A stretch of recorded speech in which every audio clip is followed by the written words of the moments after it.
Still not working. Welcome in, everybody, to a year pre-show for the Zenith League Summer Split Grand Finals. We are so excited to bring you this match here today, a rematch of the upper bracket Grand Finals. First, we'll take a little bit of a look at the bracket to see how we got here, and it was definitely an interesting road for both of these teams. I'm your caster, Shadow Dollar, and joined with me here today is Rue. Rue, how do you feel today? Are you excited for this one? I am incredibly excited. I think that it's not often that we get to see such a high caliber best of five come back around in the same tournament, right? It's the advantage we get with double elimination, but I'm here for it. I'm absolutely here for it. And to see teams that have played off before and had such a close game, went all the way down to silver scrapes, I cannot wait to see that happen again. Yeah, I am so excited for this. I think it's going to be really interesting to see what these teams have planned, as Cyclone Gaming have had a little bit longer to scout out their opponents than Roswell Green have, as Roswell Green obviously yesterday had to play against their sister team. But let's take a look at the bracket so we can see how that one went. And Roswell Green took the match against their sister team 3-1. Maybe kind of the expectation, but you can see that Roswell Green and Cyclone Gaming met up for silver scrapes in what was a beautiful dance in the upper bracket finals. And you can see that for these teams, they took down two of the best teams in the league in Roswell Blue and Dangerous Game.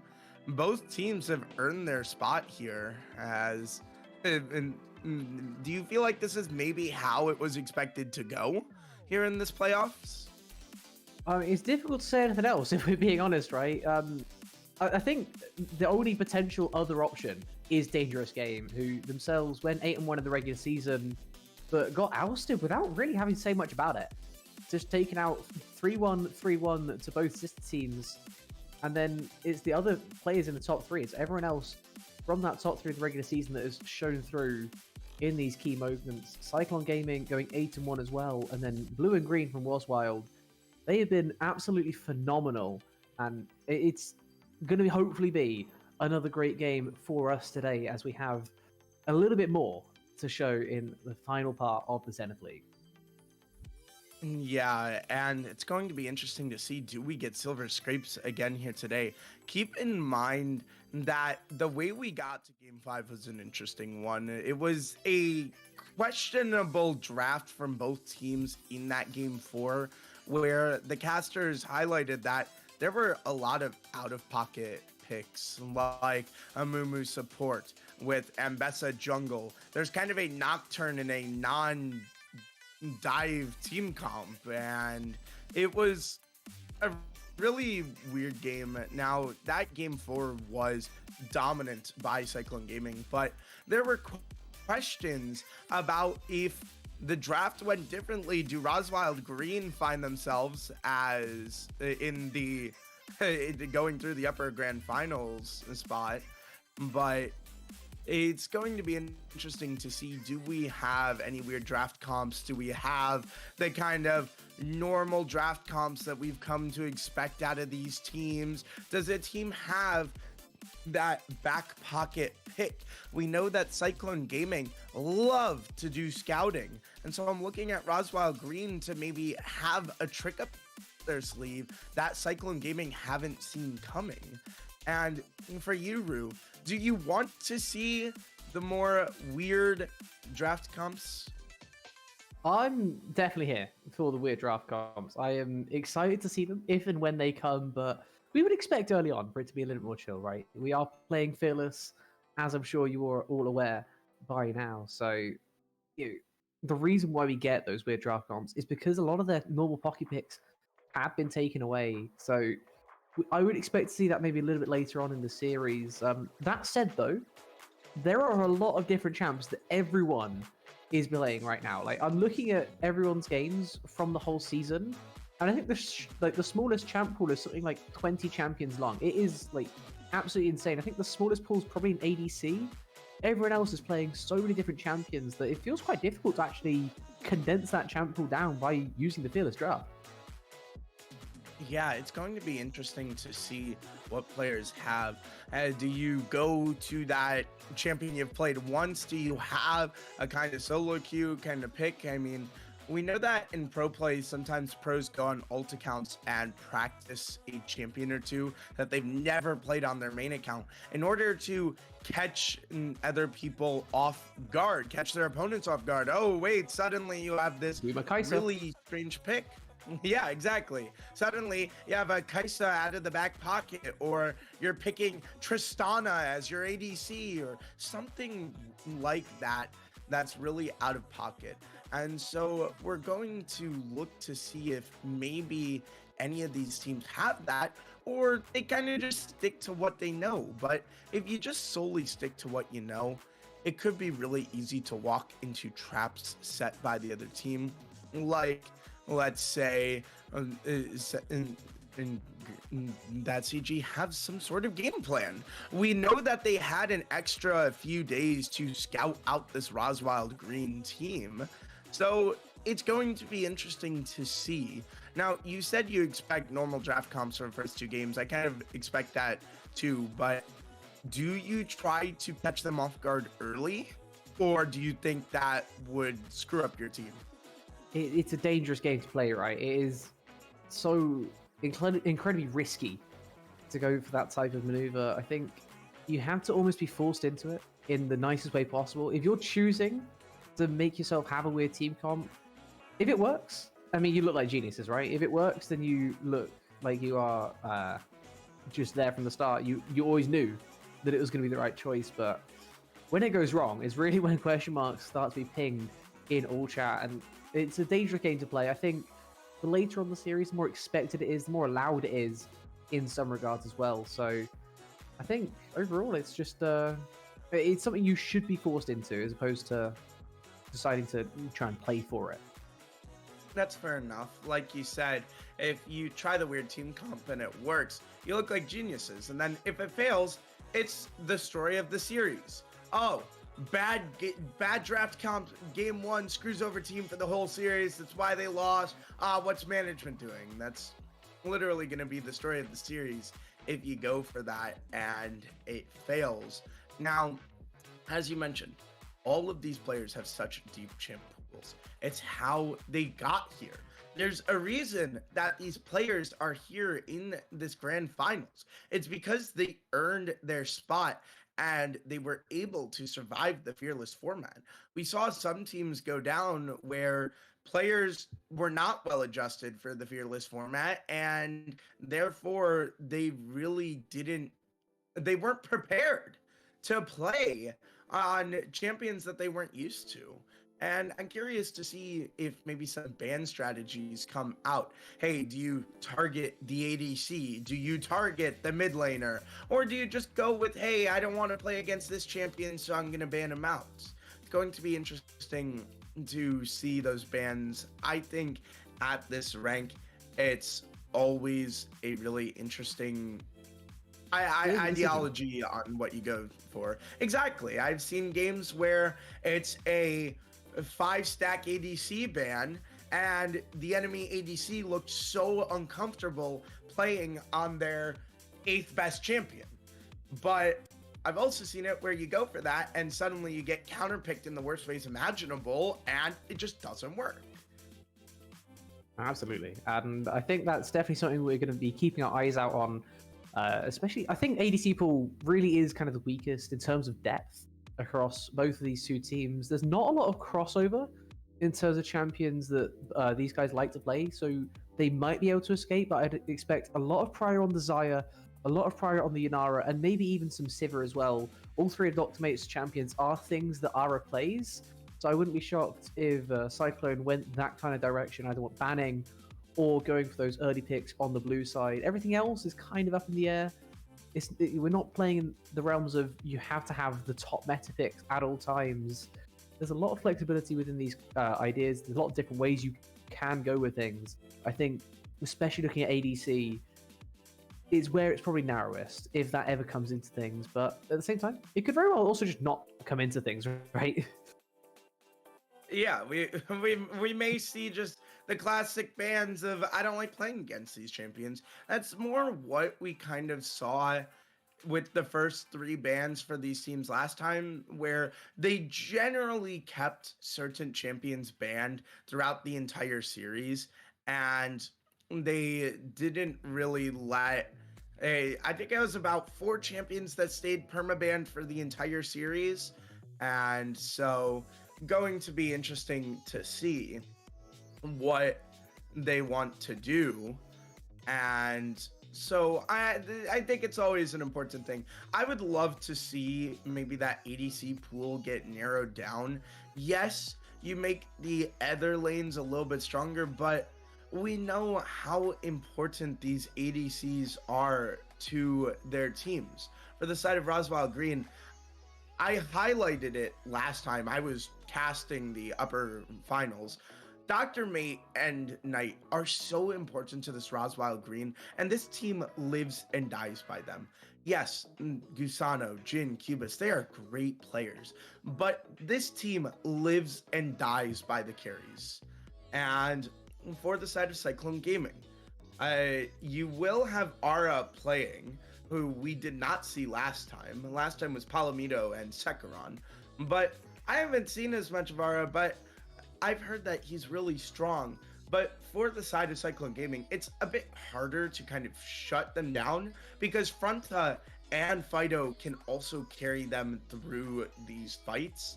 And so I'm going to be interested to see where these bans want to go. But I expect Dr. Mate to be taking a lot of priority for Cyclone Gaming's bans here in this grand finals. Yeah, I think that makes a whole lot of sense, right? You got to take away what's most takeawayable, in to use maybe not perfect vernacular there. It's just you have to prioritize. That is exactly what we're here for. We're here for people working out what is going to be best for them in the moment, what is going to give them the best chances of winning, not just this one game, but 3 out of the 5. That is what really is going to tell the difference. I think both these teams, they have some very solid picks to do exactly that. I'd imagine there's probably going to be some early prior concerning tanks on the top side. There's only a certain amount of tanks that are really applicable right now. I think in Sion, Mundo, Ornn, Cassante. It's kind of, those are your top 4 if you're looking tank-wise. And after that, it gets a little bit thin. I wouldn't be shocked if by kind of game 3, game 4, we're starting to look at some slightly iffy choices, or maybe just some carries in the top side for Fronta and Cubis. But the rest of the map, there's so many champs you can play everywhere right now, right? Even top laners can play in jungle. Mid lane is as vast as it ever has been. Feels like there's no better time to be playing Fearless than there is right now. And these two teams are ready to take full advantage of that. Question is, are they deep enough at the right levels? Yeah, and I'm gonna give a little bit of insight into the last one. Into what you mentioned. Fronta loves to play carries, while Cubis more so opts for tanks. And so it's going to be interesting to see. But we do have an interview upcoming with Gusano from the side of Roswell Gaming. We will be bringing him in here just to get a little bit of insight into this grand finals game that we will have. And we are excited to have Gusano joining us here on the desk, as he's been an important part for Roswell Gaming, or Roswell Green, excuse me. But Gusano, welcome in. Welcome to the desk. Hello, guys. Obviously, first question, how are you feeling going into this grand finals? Excited? Nervous? You think you got it? I think we're ready. That's enough, I think. Very confident. Love to hear it. We love to hear the confidence. Now, obviously, in the upper finals, it didn't go your way, and obviously that went to Silver Scrapes, where unfortunately you guys did lose. Do you think you've figured out that final piece to the puzzle to take down Cyclone Gaming here? We studied those games a lot of these days. We think we got the click to win this series. And I love fair enough. Now, if you had to highlight an important lane for this matchup, and what do you think is the most important matchup, especially in the laning phase, out of all 5 lanes on the Rift? I think jungle matchup is pretty important in this game, this series. I think we got both of the teams got the best junglers in the league, and I think that's the most tight matchup. Fair enough, Rue. Do you have any questions you want to go over? I just want to have a look overall at kind of champ pools, right? So what we talk about a lot with the fact that we are playing, of course, in the Fearless Best of 5. You have like so many champions in your back pocket, ready to pull out whenever possible. Are you worried at all about anyone in particular's champ pool, or you think you're all pretty set? I think we're pretty set, but their ADC plays matchups that we don't like, honestly. He plays too much hyper carries that we almost always should we play. So I don't know how to say that. It is annoying to play against, no? Yeah. So it is hard for us to reach them. He plays the position plays so well, and it's hard to reach. I wonder if that Fair will enough. counter into those drafts as well, because you have quite a few of those as well on your side of things. Dr. Mate likes to play a lot of the similar champions as well, right? Thinking Jinx, Sire, and Yanara, they're all up there in terms of things he's played a lot in this tournament. Is there going to be a lot of prior on those, do you think, or am I spoiling too many draft secrets? It's just I think it depends on the draft, no? Dr. Mate is ready for this series, so he's the most hyped on our team, and he has a lot of things to say, but he will improve in game. He will improve it. Fair enough. Now, obviously, going into this match, you guys did not play against Ara in that upper finals. It was Palomino and Sekiran, but we do have word that Ara is playing today. How does that change things, as you maybe don't have as much scouting on this guy compared to those other ADCs? I personally watch a lot of their series in the recent games, like in against Dangerous, against Rosa Glue, the most important games in this league. I think he's good, but I think we can deal with it. Sounds good. Rue, do you have any final questions for Gusano before we let him go? I think I covered everything I wanted to. It's a pleasure to have you here. Thank you for taking time out of your preparation as well, because we are like 15 minutes away from game time. So thank you for taking that time, and enjoy. Good luck. Yeah, Thank you so much. Good luck today. Good luck to you and your team. Thank you so much for inviting. Of course. As always, a pleasure. Guys, that was Gusano from the side of Roswell Green. Really excited to see what he can bring to the table. I think this support game is also going to be really important. Kind of seeing, do these supports want to roam, and how much the roam game is going to have an impact. As from watching these teams prior, Kill and Gusano do love to roam. It's going to be really interesting to see how they want to approach this. Do you maybe stick by your ADCs more? Do you still commit heavy to the roam game? We saw it be so impactful, and in that upper final, they were relatively able to match each other. Wherever Kill went, Gusano was there, and it stopped so many pick opportunities. And so it's definitely going to be interesting to see how that will play out in this series. But Gusano also highlighted it, the junglers, the 2 best junglers in the league, let's be honest. And these junglers have been lights out all year long, and it's going to be interesting to see what they want to go towards. Are they going towards more carries, more tanks? What lane are they going to prioritize? How do they want to approach this series? And jungle can be such a slippery role as someone who plays jungle myself, if you make one mistake, it's really easy to fall behind. If you have a few failed ganks, you're suddenly down 30 CS to your lane opponent. And so these junglers, they're obviously both so good, but you gotta play perfectly against each other. Do you think these junglers are going to try to gank early, or do you think they should stick to farming camps, not champs? It's impossible to say that right now, right? We are before draft.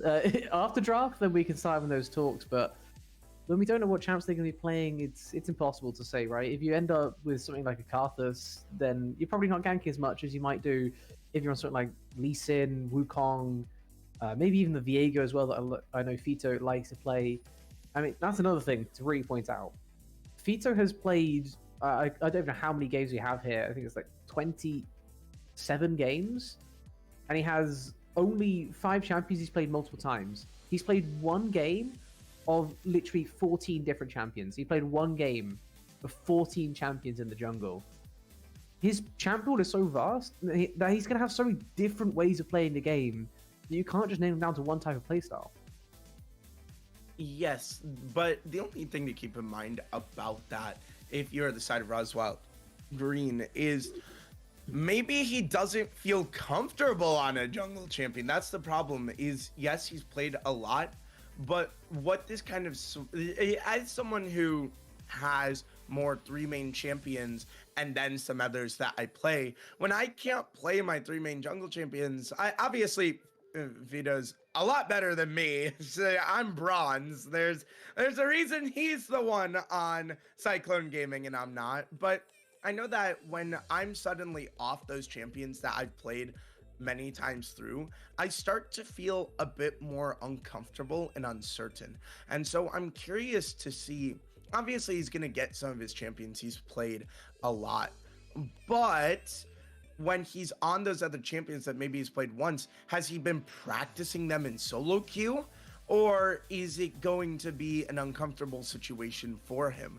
We saw that in that upper final where some of the games he looked incredibly uncomfortable on his champions. And so it's going to be interesting to see, do we have some sort of picks that we've been practicing that's like, hey, it looks like you won't expect this out of me as I've only played this once, but I've actually been playing it a lot in solo queue. Have these guys been scouting the RWDGs? Have they been maybe trying to play on ult accounts to avoid being scouted?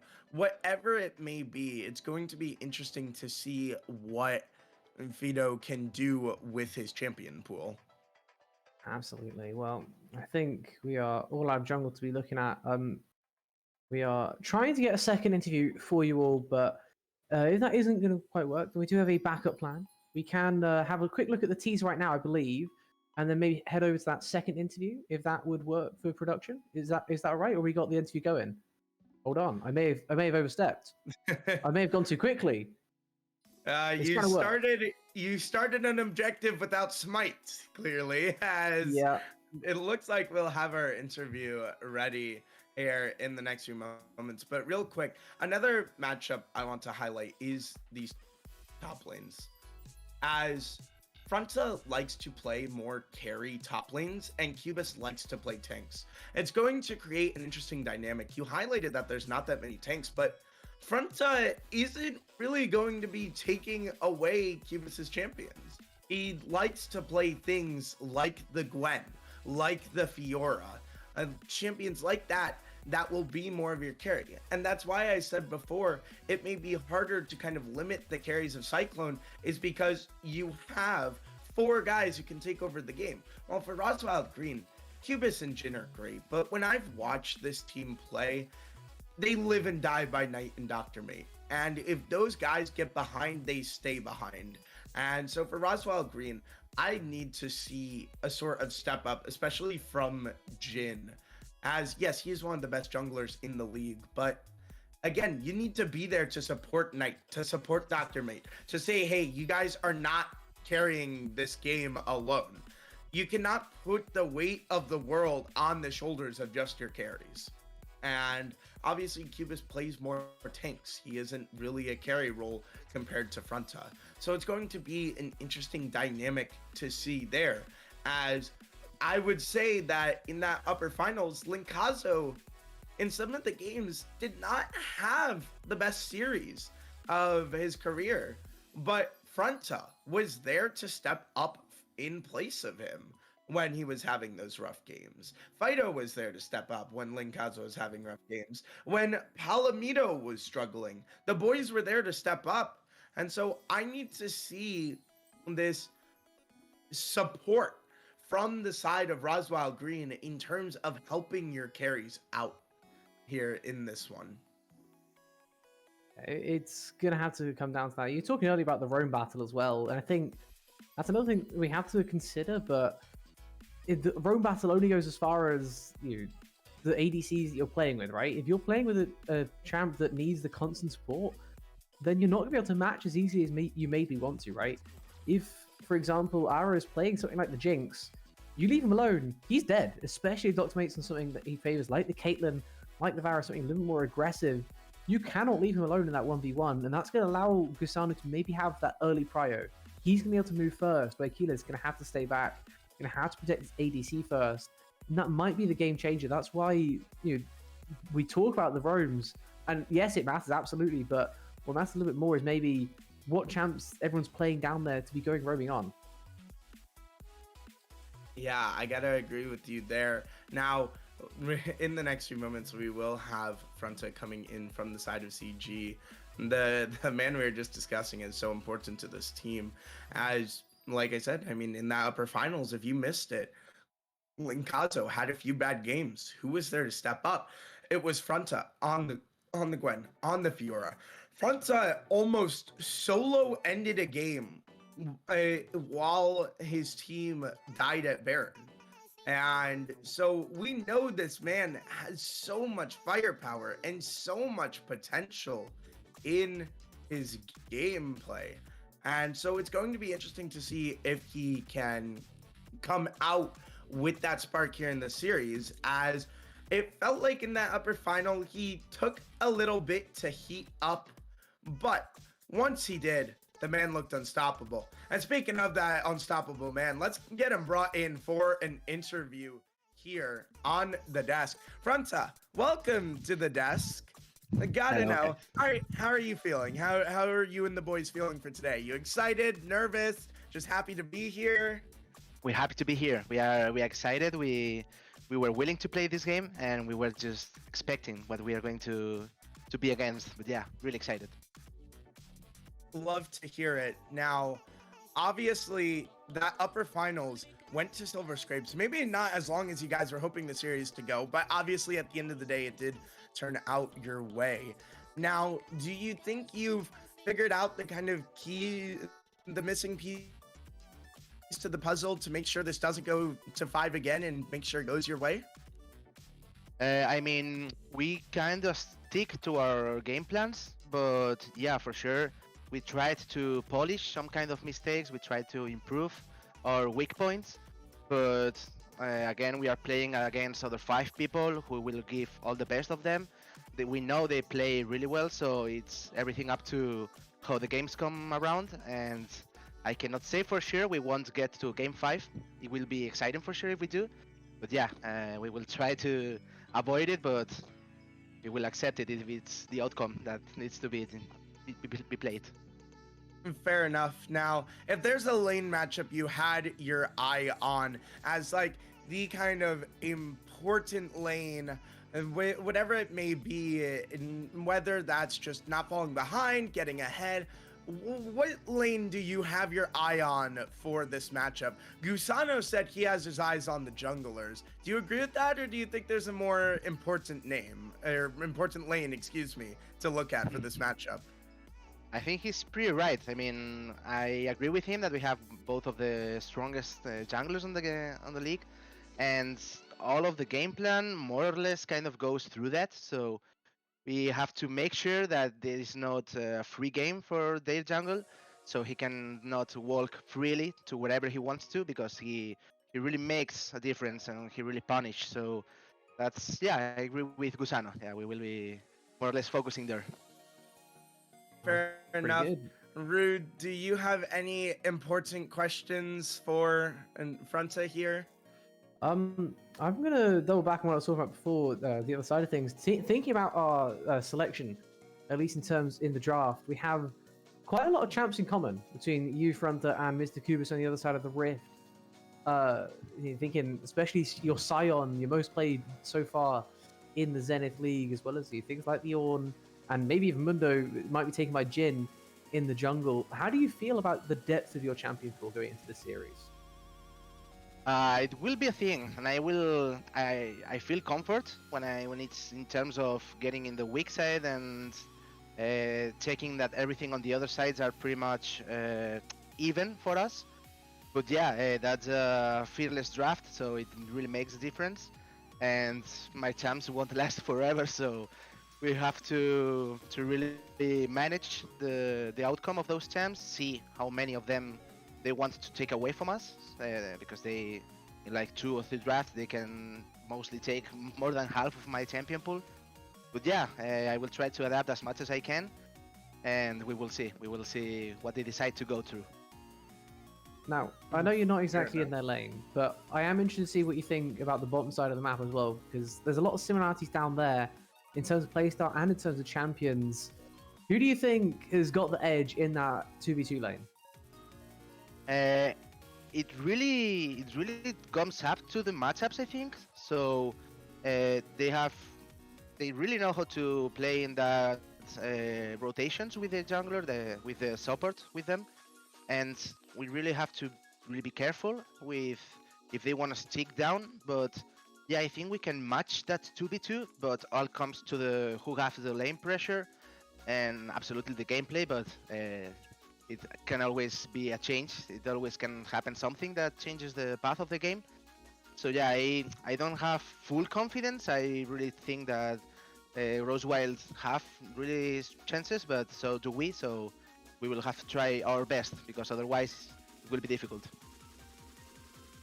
Fair enough. Now, if you had a realistic series prediction, not just 3-0, we win every game with 50 kills. Can I get a realistic series prediction here out of you for this matchup? I would take at least up to game 4, and maybe I go to the game 5 because that's kind of meme for us. So maybe it goes that way. Obviously, we will try to avoid it, but yeah, I think I will stick to for sure game 4. And obviously, if there is not that change and we either us or them go to as 3-0, that's congratulations. It's because we or them did a nice job. So, but yeah, my prediction it's more like game 4 at least. Sounds good. Now, if we are just nearing match time, so Fronta, we will let you get back to your team. Good luck to you and the boys here today. Thank you so much for joining us here on the desk, and hopefully you guys can put on a show. Pleasure. Thanks to you. See you now. Take care. Karen might be the nicest player of League I've ever seen. That was Fronta from the side of CG. I did also get a prediction from Gusano. He said 3-1 for Roswild Green. Fronta said 3-1 for Cyclone Gaming. So both parties agree that this is going to 4 at least. But we have a little bit of a teaser going into this grand finals that we will be playing for you guys. So let's get that rolling and we'll see you on the other side of the teaser. Dr. May is already dead, and CG will look to go to the grand finals! But well, I think we won one time. The second time it won't be different. We got the first lose to be against these guys, and I think this time of revenge. Advantage. Look at the gold lead. It's swinging Roswild Green's way, but the problem is Fronta is going to be so dangerous, and Cubus has to defend them. But look over at the Baron. They're gonna start the Baron, but now they're gonna be no wonder. But now the grab the Mega Storm, and Knife will blow them all up. Oh my!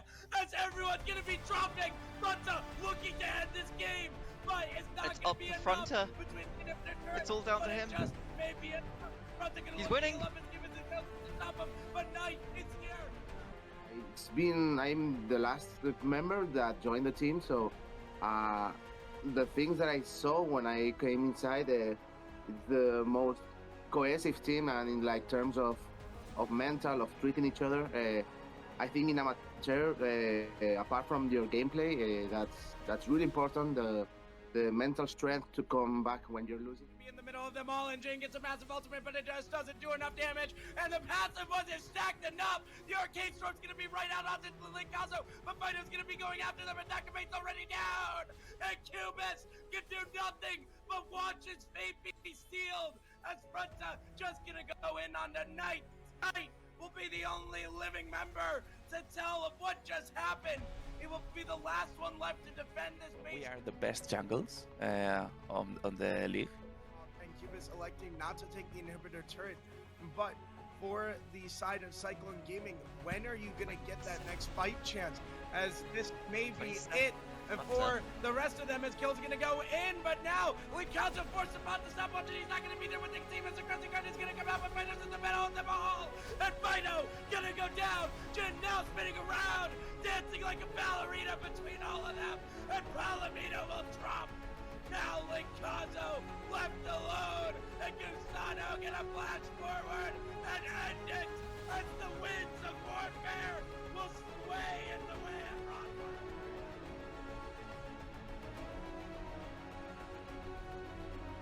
Muy favoritos. Creo que han dado una mejor cara en nuestro enfrentamiento, pero apoyándonos igualmente. Que vamos a ganar, lo vamos a dar todo. Let's silence a little bit Roswell, because sometimes we need to talk in the rift and not in the chat. Welcome back, everybody. That was a little bit of a teaser into what we can expect from the grand finals. Those clips were from the upper bracket final, and you saw that it was so back and forth. I mean, that upper final was like two titans going blow for blow, left, right, left, right. It was back and forth throughout. We saw amazing games there in that upper final, and hopefully we can get some amazing games here today. Rue, if you could give a series prediction, how do you think this series goes? I mean, if the previous results are anything to go by, then we should at least be in for Game 4, as both of these sides have said, right? Minimum Game 4 is the expectation in this one. Previous meeting, of course, in that upper bracket final you just talked about, did go the whole way to the silver of the scrapes. We could be headed the same place again today. It's very, very likely in some regards, but then again, it requires a couple of things to definitely go the right way for that to happen. So there are chances, definitely, for our silver scrapes, for us all to be going home happy. But I think as long as we get some good League of Legends, that will be the main thing that we're all looking for here. It's not about how many games we get, it's about the quality of the games that we get. I mean, I'm an esports fan at heart, and any true esports fan will always root to go to Game 5, and so I would love to see Game 5 here. I think that Cyclone Gaming take this one 3-2, but that is not to discount Roswell Green, and they were up 2-1 in that upper final. Keep that in mind, that they were up 3-2 or 2-1, excuse me. And so this really could go either way. I think these teams are so evenly matched. And I think as my highlight lane, I think it's going to be Cubis versus Fronta, as Fronta does play tanks, but also does play carries, while Cubis not so much. But for the side of Roswell Green, I think I gotta keep my eye on Dr. Mate and Knight. As I said, this team lives and dies by those guys. When they're popping off, their team looks unstoppable. It looks like they're the best team in the league. But when those guys are more having a bad game, they suddenly start to kind of fall off the pedestal. And so definitely going to be interesting to see. And then also, of course, the jungle. So important to see what Fido and Jin want to do to navigate these fights and these games. And so it'll be a very interesting series. And honestly, every lane's going to be interesting. Linkazo, I'm looking at him to step up for Cyclone Gaming, as he maybe didn't have the strongest of upper finals in that series. He definitely had some strong games, but there were some weak games. Looking over at the supports, we talked about the roam timers. And Gusano and Kill matched each other so well last time, and it prevented so many picks. Can they do it again? Dr. Mate and and uh, obviously, Ara? well, Ara, yes, I didn't see Ara play. I haven't seen him play yet, so I'm interested to see how he plays. But we talked about Ara and Dr. Mate have similar champ pools. Going to be interesting to see what champs they want to prioritize. Do you want to try to steal away picks? Fronta versus Cubis. Do we see tank versus tank? Do we see carry versus tank? Do we maybe see Cubis pull out some surprises? Every lane matchup's going to be so good. And I'm also interested to see too if maybe Palomito or Sekiran come in for the side of Cyclone. It sounds like it's not likely to happen, but again, in that upper final, Palomito played the first two games and then Sekiran stepped in. And Sekiran, oh my, if you weren't watching that series, Sekiran was a demon. For those that watch the series, we all know what happened in that game 5. Very important Drake fight. And all of a sudden, the mid laner, ADC, and support all got one-shotted by the Aphelios ultimate. So definitely going to be interesting to see, but the word is that Ara will be playing the full series, and I'm excited for my first time watching him. I've heard amazing things about him. Rue, what's kind of your breakdown of lane by lane, what you're looking at for these players? Well, let's start at the top, shall we? We have a lot to talk about, but it looks like we might have a little bit of time on our hands, so I'm happy to indulge in that one. Looks like top lane, Fronter up against Cubis. A lot of what we're talking about, right? There's a decent bit of crossover in terms, especially the Scion, the Ornn, and the Mundo taken both by Cubis and by Jin in this tournament 3 times each. So those top 3 champs for Fronter definitely up in contention. I would be shocked if they're still around by game 3, or if they may have been banned early on so they can stick around for later on. Fronter's champ pool is going to be tested, as we talked to him about. The Jax and the Cho'Gath, probably less so. They might be things he's allowed to play instead, but dangerous time letting that guy play Jax or Cho'Gath, as he has proven to at least win the games when he's playing those champs. And then after that, we're in the kind of territory of you've played it once. Like, it's great to say you can play Malphite, but if the other team's 3 AP, you're not playing Malphite. So that's the kind of overall thing we're looking at, right? We can't just say if Fronter's got the champ pool in terms of playing more carries, it's not as simple as that. But I do believe we are ready to go to the draft. So I'm going to stop talking about top lane, and I'm going to start looking at the draft itself, as we have Wukong, Malphite, and Mel banned away, as Zartan, Jax, and Karma are gone. Yeah, and it's going to be interesting to see as we see CG immediately slam the Caitlyn, and we see the Sivir counterpick with this. These champions are being slammed immediately. That means that these guys had these prepared, and they said if these are on the table, we are immediately picking them. The Sivir and did not join us in that upper final. Welcome to the grand finals, Sivir. But yeah, well, what do you make Palomito, of by these looks of picks things, so far? Palomito, I think, took the Sivir in game 1 to make sure it wasn't allowed for Dr. Mate. But this is Dr. Mate's top 2 you're champs. Right. This is Dr. Mate's top 2 champs of the overall tournament, taken in game 1. And I believe there's also a first time in the tournament for Ara on Caitlyn as well. So definitely important to notice that Dr. Mate getting his ADC pool pinched from the start, as we talked about earlier. Xin Zhao, Morgana, and Dr. Mundo all taken off the board to their respective sides as well. Interesting to note that Dr. Mundo pick. We talked about the prior on that champion because both Jin and Curious play it for Roswell Green.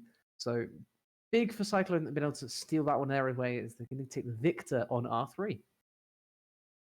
I'm just gonna say this right now. This Mundo's scary for Oswald. Sivir and Victor can do a lot of damage, so can Zinzhao, but you need a tank shredder for Mundo.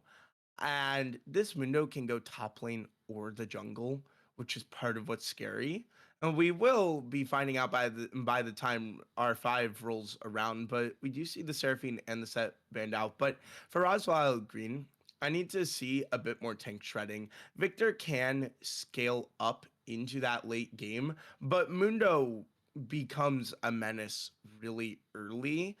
And as someone who has played Sivir into Mundo, she does not do enough damage to take out Mundo. So I'm looking at these last two picks to kind of keep in mind that there is a Mundo on the field. And for the side of Cyclone Gaming, I think it's an amazing pick. Yeah, and unfortunately for Roswell, they don't have much that's great by the way of getting those kind of large HP pools out of the way, as well as some interesting bans have come through here for Roswell Green as well. The Set and the Cho'Gath banned away when Mundo's already taken. Do they think that's going in the jungle? Is this something I've overlooked? Does Fito play Mundo? He hasn't played in the tournament. This is something that and Mundo likely is going into the jungle.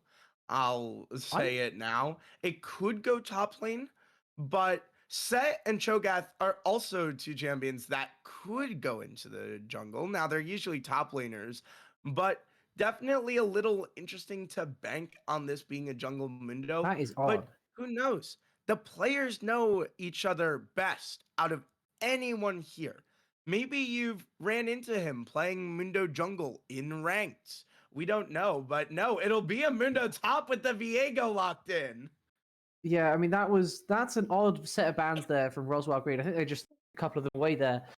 They're kind of showing themselves through their bans. We'd expect if it was their side of things, then yes, absolutely that could be a flex pick, but not from Cyclone. I think that's two missed bans there. As we then get the Viego and the Hui taken against them. I love the Hui pick here as well. So many squishy champions. That champ has a disgusting amount of all types of damage, as it will be the Ornn to round things out. I don't mind it as an answer to Mundo. You have a surprising amount of damage early, and you can match him in a slightly different way to how you maybe would try to match a Mundo normally, just by providing the rest of your teammates with a lot more power and a lot more survivability as well with those extra items, those ornaments. But I think overall, coming out of this draft, I am heavily favoring Cyclone for game one. I'm heavily favoring Cyclone as well. There's not a And great again, answer. their in the engage. window. Their engage isn't there. Like there is something to be said for having an all to go choo choo. We're going forward. Give me a wild growth, and I'm just going to knock them all up multiple times. I don't exactly hate it from Roswell in terms of their team fight. I just think their lanes are going to really struggle. Yeah, I gotta agree with you there. But I think for the side of Cyclone Gaming, I still do prefer the draft. There isn't much engage, which is something to look at. But when you have a Mundo, when you have a Viego that just go in, those are the engages. Because once they find their way onto your squishy champions, there's no stopping them. And so the other thing is I like the Hui paired with the Caitlyn, just the long range duo. You do not have a way onto the backline for Oswald. You do have the Ornhorn. You do have Zinzhao with his leap, but that's not enough for me to say you're going to access those carries. And you don't have, I mean, you can send Zinzhao on a flank, but I'm seeing a very front to back team comp from both of these sides. I'm not seeing a whole lot of flank angles. And so going to be interesting to see how these teams want to navigate these team fights. But I think Cyclone Gaming just have the better team fighting early. I think the bot lane could be up in the air for priority as Sivir does a surprising amount of damage early on. But I like the Viego pick. I like the Hui pick. I love the Mundo pick. I think Mundo is such a busted champion right now. The main kind of counters to Mundo are a Trundle or an Alawi, something that literally just completely negates his health bar. But those aren't here. You have an Ornn. And so, yes, the Ornn, I love Ornn picks, but I think an Alawi would have been better here. I understand you needed more of a front line, but I don't see a good answer into this Mundo. Victor's gonna damage him with his spells, and then he's gonna pop the ultimate and go right back up. And Sivir doesn't do enough damage to a Mundo. Yeah, and I think I would have probably changed the R3. If I'm redrafting this for Roswell Green, I am taking back that R3 Victor, and I'm asking my top laner, hey, do you have a Gwen in your back pocket? That right now is Dr. Mundo's worst pick by an absolute mile. If you have that in your back pocket, you can play a very different style of game. Maybe you require a little more tanking from your support, a little more frontline from there, but then that also likely comes with the engage tools as well. And then if your mid lane is playing something a little bit more playmaking, maybe on the RE type of things, you should have enough survivability to get around the wrap. And then your team fight looks very similar in terms of your engage, but you also have the ability to actually win a lane. Whereas right now, Mundo into Ornn, I'm favoring the Mundo in that, especially in the long run. Quay into Victor is kind of a flip. It really does depend on what happens in the jungle. And then Caitlyn Morgana against Sivir, Lulu. I mean, I feel bad for the Sivir and the Lulu. Yeah, and excuse me, I completely forgot to mention the Gwen as a counter pick into the Mundo. And that's where I mentioned, I mean, I think the Gwen would have been a great pick. Fronta loves Gwen. I think it is 100% a pick we're going to see It out would of have been a him great takeaway later as on in well. this draft. That's the thing. It would have been a Yeah, great takeaway for the rest of the series. Yeah, that's what I was saying. It's like he had an amazing performance on Gwen, where we all remember what happened. We saw it in that teaser. Gwen versus the Ornn, and Fronta almost took down the entire base by himself. The base was only saved by the fact that Roswell Green got a miracle engage with a crash down magnet storm into an Aurora blow up, and they were able to back just barely in the nick of time to stop Fronta. If they never got blown up, if Cyclone Gaming never got blown up at that Drake fight, we are talking about a 3-1 win for Cyclone Gaming in that upper final. It was purely the fact that Roswell Green got that miracle engage that they were able to stop Fronta. Last time they could not stop him on his Gwen. And so it's going to be interesting to see. I would have loved the Gwen pick. Now, I think this mainly comes down to, and I highlighted this, I do not think that Cubis is feels good for it. I think that has to be the case, right? I think that is the only thing that stopped it from happening. But he still has a lot of other champs to do well into Mundo. I think enough talking about what may have been, what could have changed. Let's have a think instead about what is going to happen. Yeah, and what lane are you highlighting here for this one? I think early on, especially, we've got to be thinking about how much this Sivir and Lulu is going to be struggling against a lane as oppressive as the Caitlyn Morgana. It's kind of taken over from Caitlyn Lux in recent years as kind of the more overall safe way to play this aggressively, which is kind of a weird way.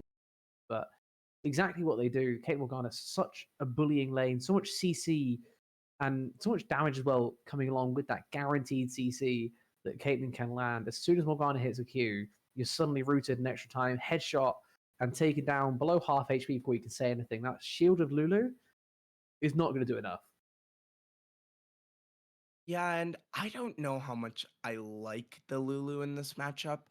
I think part of why you're bringing it is to polymorph the Mundo, but we mentioned it before. I would have loved to see some different picks and maybe more of an engaged support that could tank.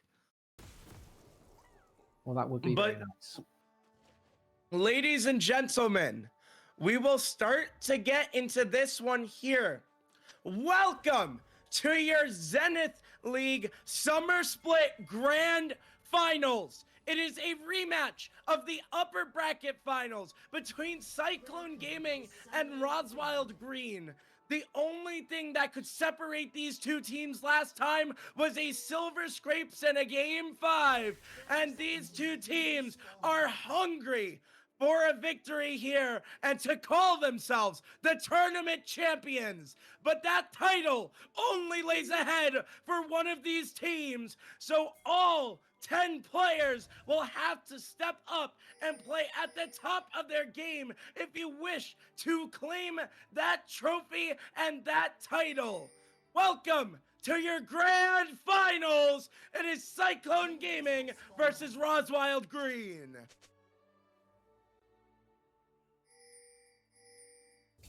Okay, then. I don't know how to respond to that. That was quite something. But level 1s going as roughly level 1s will do. Early ward has been placed in the blue side Raptor pit. So good early vision going to be guaranteed here by Roswell Green. They know exactly where Fito is not starting, and therefore they know exactly where he is starting. That's all you can really ask for this early on. As same cannot be said on the other side of things, as Jin has a free path. No one even clue where that Xin Zhao is starting. They can suspect he's on the red buff, but they will not know, as we're going to go aggressive early in the bot lane. Yeah, and what are you noticing from the rune picks from these champions and the spells? I do want to highlight that Fronta does not have Flash, but 4 teleports coming out, going to be something to keep an eye on, and we have no summoner spell books, but it's going to be interesting in the mid lane. It's Summon Airy versus Arcane Comet. What do you kind of make of that? Do you like the kind Summon of... Airy is very normal for picks? Victor. Like that is the default Victor rune page, popularized by literally everyone who plays it. I think that's it's a solid choice. There's nothing really to say on that one. I think I'm a lot more interested actually what's going on in this bot lane with Killer in such an aggressive matchup, choosing to go heal first of all. Not the biggest fan of that, but I'm interested to also get your take on the fact that he's gone Glacial Augment down there instead of something maybe a little more proactive like the Comet. I don't know what Glacial Augment does. I'm gonna be honest with you. He's gonna have to hit his Q to proc it. I think it's a lot of trust in your own ability, which I love to see confidence, but I think I would have preferred Arcane Comet just to help establish a bit more lane dominance and poke. And for the summon area for Gusano, I had more of a standard set, but you see that damage coming out onto Ara. That's the thing about Silver. She has some surprising early game damage. And so it's going to have to be something they watch out for. I have to say, the way that they're playing this lane, Killer's playing like he has got his Comet. He's playing it like he's just, like, doing his normal thing. And it feels like he's not really playing to his rune page right now. The early pro on the bot brush is absolutely massive. You see the middle brush had the Warden it from red side from the level 1. And that was really the difference maker in making sure that Killer couldn't walk too far forwards as he wanted to. He couldn't stand on that middle bush, and he didn't have the prio to go even further ahead. There's a potential ganks happening onto mid right now. Both junglers finishing their full clear, taking opposite sides, Scuttle Crabs, Jin and Link Sao getting close to each other. But going to be Link pretty safe as Vito's going to go for the recall. Yeah, and these junglers, both players highlighted it. Fronta and Gusano both said it. This matchup comes down to the junglers as the main premier lane to watch out for. So definitely got to keep an eye on it. But early on, Knight getting the priority over Linkazo. And is this normal, or are you a bit surprised that Knight is doing so strong early on? Summon Airy diff is what it is. Summon Airy is a very strong early game. Keep on hitting things like that Victor E, and the play isn't quite able to retaliate in the same way. You're just going to end up winning slowly over time. And I think it's going to really tell in these first bases. Ooh, maybe not quite. Okay, I thought the Knight would have just enough for his lost chapter there, but not quite enough. And that's honestly a massive breakpoint he hasn't quite been able to hit. If he has lost chapter on the space, this lane gets very difficult to play, but especially with Linkzado hitting that extra bit of damage with the Severing Bolt from the sky, it's looking pretty solid now. All that extra damage that was taken early counts for nothing. The base, the TP, the reset, and you're effectively on the same items. A little bit of extra move speed is the only difference right now. Yeah, and now Fronta getting that and getting started early, I think that will be big to see if Cupus can kind of slow down Fronta on the Mundo and slow down that kind of health scaling. And we're starting to see Dr. Mate come online with the wave clear. Definitely something to keep in mind about Sivir, but Caitlyn also does have pretty good wave clear. Yeah, and again, I'm questioning the rune choice here from Killer. I don't think I've seen a single glacial, and I've seen about 10 opportunities rather, where something else definitely would have liked the Arcane Comet, but unfortunately for him, it's not doing anything just yet, as we are getting a lane gank on the bot, so Flash Q forwards. He's definitely procced it now, as he's going to go in. Yeah, and now Gusano gonna pop the heal and the flash in order to get out of there. He'll barely get out of there with his life, but Kill did flash as well. But yeah, he actually messed up that flash Q. I don't know if you noticed that, but it was he Q'd then he flashed. So the Q almost came from behind him. He sort of like masked where it was coming from, and I guess made sure that Gazano got hit by it. But would have liked to see that made a little bit cleaner if he goes for the flash first into the Q, make it really close range, force that flash away early, or you can then get the extra damage in onto Gazano, who is still taking the worst of that trade. Has given a prior for that first Drake in favor of Fito, but could have been a little bit cleaner there from Keeler as he procs his Glacial Ornament for the first time. Yeah, and now we see a bit of an invade coming out. Now it seems like they have some awareness that this may be coming in, but not much you can really do about it. And we're starting to see the jungle war spark a little bit between the ganks and between this happening. But now Gusano is going to roam up to try to make sure that his jungler can get out of there. But Fido gonna go in onto Jin and start to chunk him out a little bit. And the way is here, but luckily with Cubis coming down, they will have to back off. Yeah, and that is a good little bit of presence shown there to make sure nothing extra is going to go awry there. Fito has been able to take a second base, whereas Jin's still on that double longsword. He's going for his third clear right now, but it's going to be a lot slower than Fito. We're going to see that in overall CS right now. I don't know how he's managed to get that CS lead for himself, if I'm being honest, since maybe it is just in crabs. I have not really got a clue how Jin's managed that when he's not taking this extra base, but at any rate, the Viego is towards top side, has cleared his top camps out.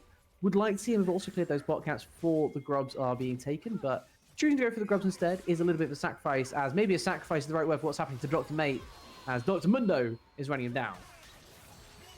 Yeah, but now in front are gonna back off and then pop the ultimate and suddenly go back in. And keep in mind, Dr. Mate popped his ultimate to chase him down. He chunks down Gusano, but then elects to back off. Mana. Dr. Mate popping the barrier at a mana at a time, and these guys will walk out. But that CS lead for Jin came off of the invade. And so keep in mind, he did steal away the the blue buff and the Gromp. And now look at Jin back to work in cutting him off, but suddenly hold on, they're positioning around this top side. They may look to go in. Does Fido want to do it? No, he's going to elect to back off. He says the waves are not in a good enough state. But now Fronta may be finding Gusano a little bit out of position, but he elects to back off of it. They have to be careful of Jin. If he's going to go this aggressive with the counter jungle, you have to be careful, as Jin actually elects to skip over, and he's going to use the smite to get rid of the barrier. And now Fronta's going to be in a lot of danger as the Crescent Guard is going to come out, and that will be the first kill over to Roswild Green, and Dr. Mate will put a little bit of extra gold in his pockets. Early enough there on the first blood. Members on the bot side outnumbered 3-1, so not exactly surprising that the kill ends up going out there, and that is going to be that first blood, but it comes at quite the heavy cost. All things considered, those 3 grubs were taken on the top side about a minute ago, and now look at the damage happening on this top tier 1 turret. 3 plates already taken with 4 minutes left before the plates go down. As we're going to go even further on Vito, forcing the flash out of Dr. Mate. They're using that Heartbreaker to make sure that a little bit extra got popped. It did cost his own flash. So it is Jungle Flash for bot lane. Vito going aggressive with bots, trying to get something back for his side.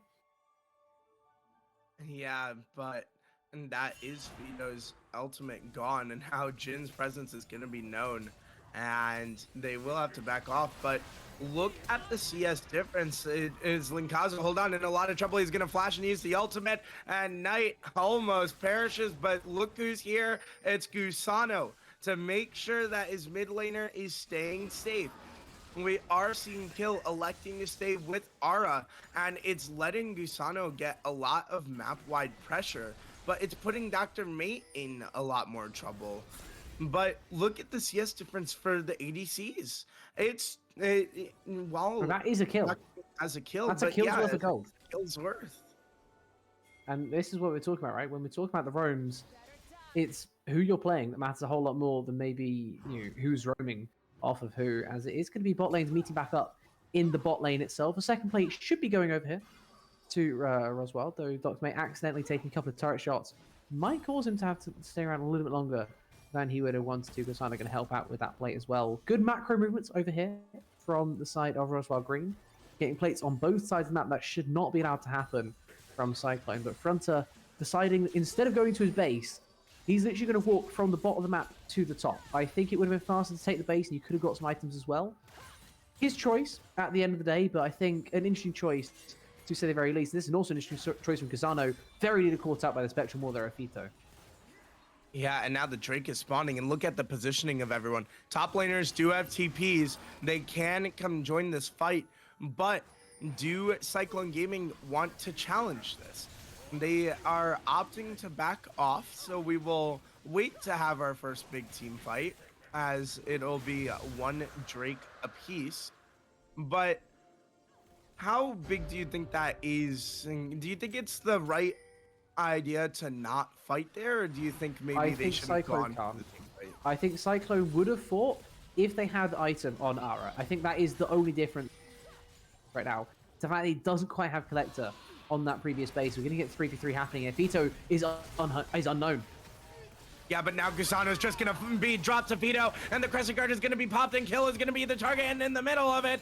But you see that Jin is trapped between them all, and Vito will pick up That's a solo bolo in mid. And so will, my God, Ara picked up a kill, but Linkazo got one as well. Solo kills going over in the mid lane, and that's the feat of warfare. And now this turret is dropping. Dr. Mate is alone trying to defend against an army, and he'll push him back for now. Wow. Out of everything there, I think the solo kill in mid is honestly the most surprising. Great lane gank from Fito to be there exactly where Jin was going to be. Played it to perfection, baited everyone in, and good. I have to say, good work by his teammates as well to make sure that no one quite suspected that he was going to be down there as well. Great bait play, and just look at the difference now that's allowed in gold for this bot lane. Ara picks up a kill and an assist as well as his extra CS advantage. He doesn't have much in terms of item advantage, but extra boots and the crit cloak definitely going to be feeling quite nice. Those tier 2 boots mattering so early at this phase of the game. Vito as well doing pretty well for himself, making up for his lack of CS by getting that gank to work successfully for him. But I think overall, what matters most has to be what happened in mid. The solo kill for the Hui is honestly outrageous. That should not have been an angle. I don't quite know how that's worked out in his favor. He did not have flash for that play, and Knight has his flash back up now. I don't know if he had flash when that was happening, but honestly, a surprising level of misplay, perhaps, in mid. And Dr. Mate is going to avoid the worst of that trading bot. Yeah, and suddenly the mid CS, Linkazo was down a decent amount of CS, but he's been able to catch up with the gold with the solo kill. And so definitely for Knight, you cannot have that happening. Knight is such a great player, but he can have those games where he kind of disappears. And so definitely looking at him to make sure not to fall too far behind. They will really need him for killing Fronta. And Fronta starting to get a little bit scary now. He still hasn't backed for his item, as something to keep in mind. But you see Dr. Mate coming online with the wave clear now that he has the Essence Reaver. And what do you kind of expect for maybe a little bit of a bounce back here from the side of Roswell Greeners? They are down about 1.2k gold. Do you think they just need to focus on getting to the late game, or do you think they need to start making some moves? I think they had to focus on one side of the map. They're doing a decent job of that right now in terms of getting that bot push to go their way, even in potential item disadvantage. They're winning out in that 2v2, but it should not be a 2v2. It should be a 3v2 or a 4v2. They should have everyone converging on one side of the rift or the other. It looks like they're going to choose top instead of bot. I don't mind it, but you're choosing a guy that's so difficult to gank, and his jungler's turning up too. And now the Crescent Guard is going to be popped, but keep in mind, Cubus missed the Ornhorn. And now Fido's going to be in the middle of them, and suddenly Jin's in a lot of danger. Fronta still hasn't died. Fido not going to die either as he gets the reset with the ultimate. He has Sunder Sky because of the Zin's out. He got Sunder Sky proc. Oh, that's brutal. My. That should have been a kill on the Fronta. And Cubus whipped the Ornhorn, and you saw the punishment that Fido brings on his Viego.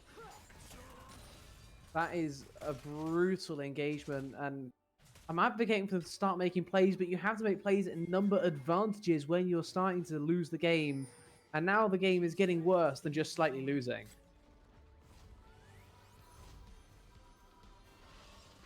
And now suddenly the gold lead has shifted so much. Not shifted, but just blown open. Yeah. 3k lead now in the favor of Cyclone Gaming as they look towards potential Drake in this here game. Number one has just spawned on the bot side. Ocean Soul is going to be your soul for this here game, as the potential Drake actually going to go against them here. They're choosing to avoid it entirely. Mid push going against them by virtue of the Sivir, who has caught right back up in overall gold.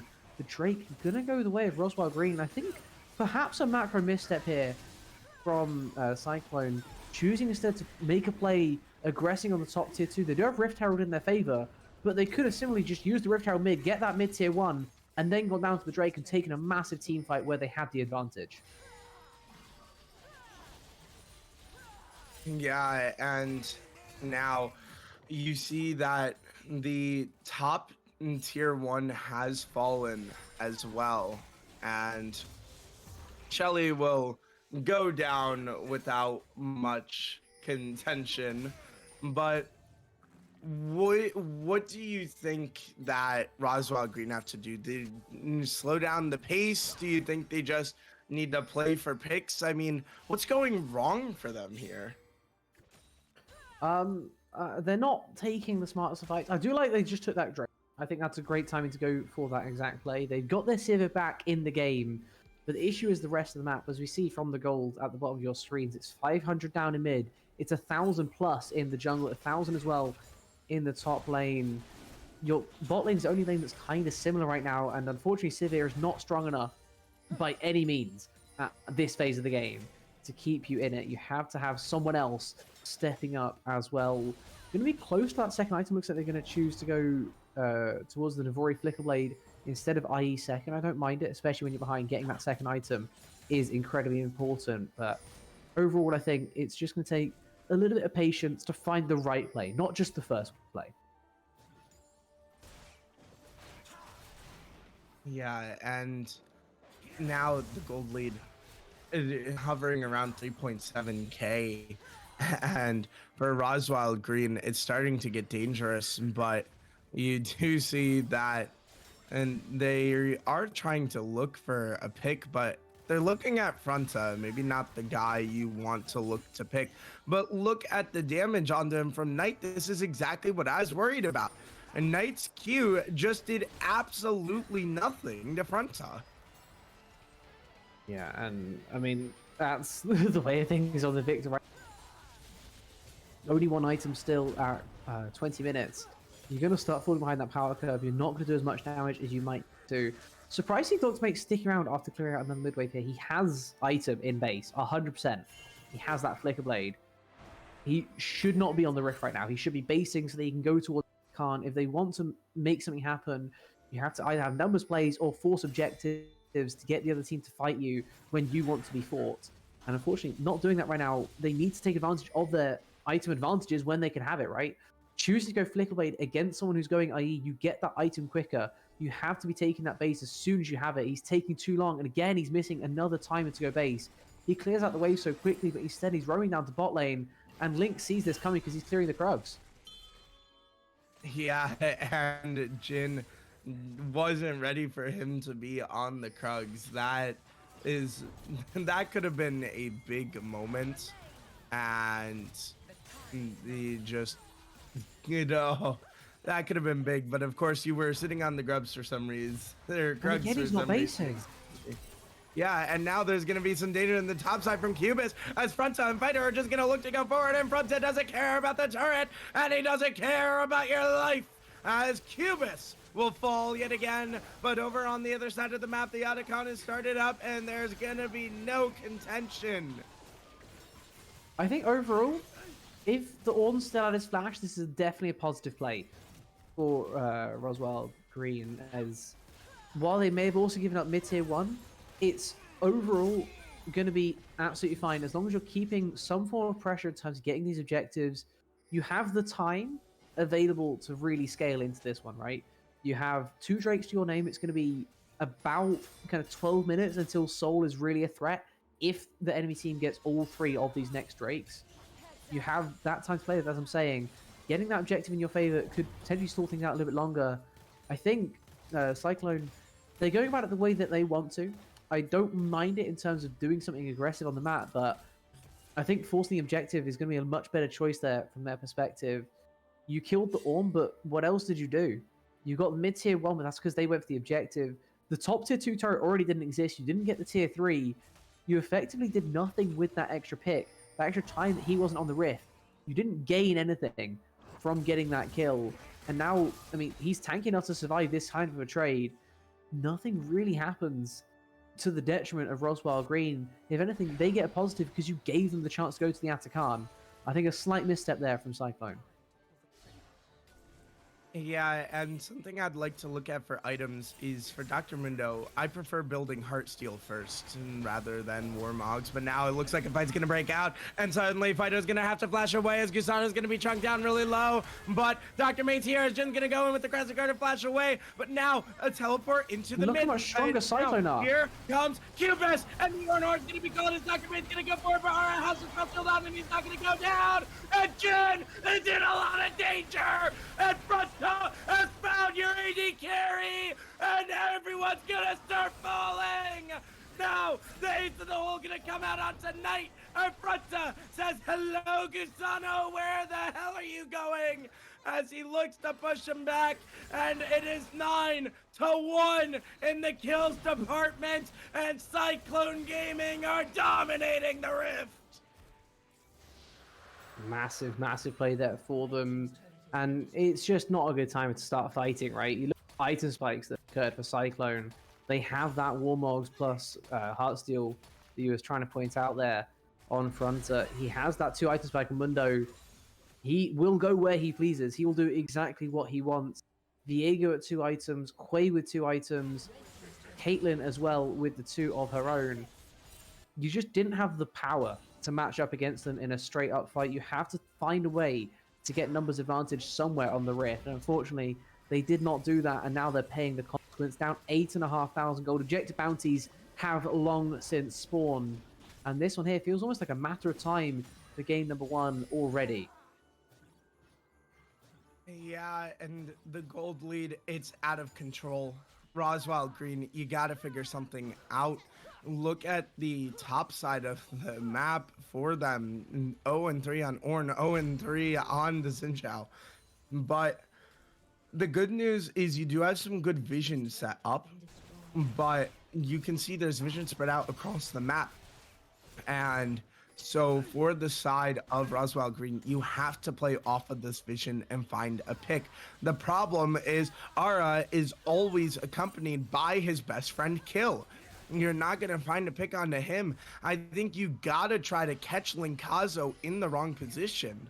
But it's going to be so scary. And now with the Baron on the map, that's like a ticking time bomb. If you get caught in the wrong spot and you get picked off, or you're in the wrong spot for a fight, that's the Baron going over to Cyclone Gaming. And then this game may just really be over. But look at that damage. There is no damage you do to Fronta.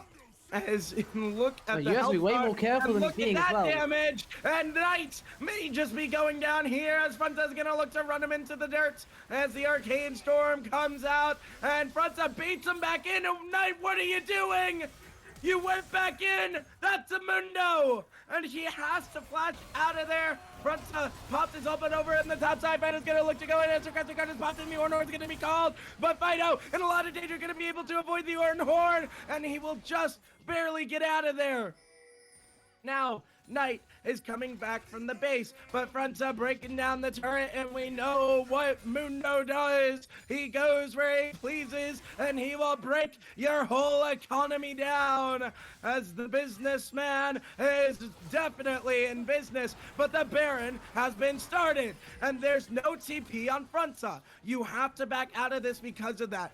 Knight has TP, Fronta doesn't, but now Fronta looking to get a lot more damage on the Knight and scare him back into his base, and everyone will start to back off.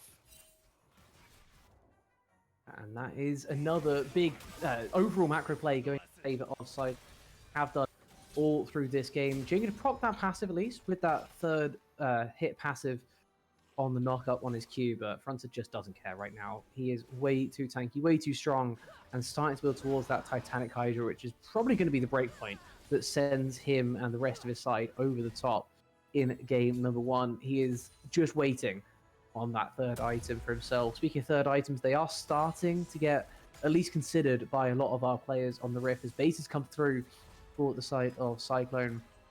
It's a little bit awkward. Haven't been able to take this Baron down. It has been 2 minutes there. They have a massive gold advantage. I would like to have seen them make maybe a little more decisive a play, especially with Fronta putting that much pressure on the outer turret, on the bot side. So far away from the play, Knight can definitely get nowhere near it. Right? You have so much pressure from Fronta. He can teleport into the fight if you want him to. I think this Baron honestly could be dead by now, but it looks like Gusano going to make sure that happens anyway. Yeah, speaking of dead by now, Gusano's the only one who's dead, and he burned his flash there. 30 seconds until he respawns, and Jin in a lot of trouble. Fido's just gonna go in. Crescent Guard is gonna be popped, and Dr. Mate looking to get him out of there, but the flash forward from Fido gets the reset with the ultimate, and Dr. Mate gonna be in a lot of danger now, as he will fall. And everything is going wrong for the side of Roswell Green. Cubis, found by Kill. He will let him escape with his life, but look at the base. It's starting to fall. Knight hasn't backed yet. They know where he is, and the base is starting to crumble into just a million pieces. 2 inhibitors taken, and the Baron is gonna be on the docket potentially, but they'll elect to back and just play their gold lead, which is up to 11,000. And it's just carrying on the growing as well. The growth phase definitely in their favor. You could even call it wild growth, I guess, if you wanted to get a little bit funny with it, as Gusano maybe on the wrong team for that side of things, as it will be the Baron looked at by CG, slowly heading up towards his top side. Nothing right now that Roswell can actually do about it. Nothing they can say. The Worm is just going to fall. They might be able to trade Baron, but I think even then, it's probably going to be a little bit too late, as Jin has realized that. He's the only player down there. He's going to try and commit to it, but Fronta is already running down. And I mean, he can 1v9 at this point, let alone a 1v1. Yeah, and Jin does not do enough damage to this Drake with the 2 items, just not enough. And you can see 3 items on everyone except for Linkazo and Kill for the side of Cyclone Gaming. And this Drake is going over to them. And ladies and gentlemen, I don't know if you've ever seen a Mundo with an ocean soul, but that is something that never dies. And it's just getting worse. You're already bleeding out on the asphalt, and they just came and put another bullet in you as they will look to start to break down this bottom side as the super minions in the mid lane are starting to crash, but they're gonna elect to go onto Fronta, but they're gonna be stopped in their tracks. And here is Fido. Jin has to pop the crescent guard, and that's an important ultimate down. That was your disengage tool. That was a big pick tool. You dive onto a carry and then push his teammates back, and that's all gone now as the bear and empowered minions are starting to siege, and Roswell Green are starting to see the life get choked out of them here in game 1. The siege is coming on through top and mid inhib rather have both been taken. So minute 30 left on this Baron for CG to just slowly take it down, get this third inhib out of their sight, and surely the game will also follow. Yeah, Fronts are going to do exactly that. He just took half the health, single demolish proc.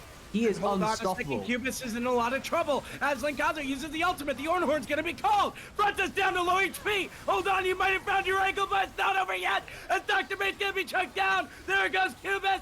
There goes Jin. And there goes everyone.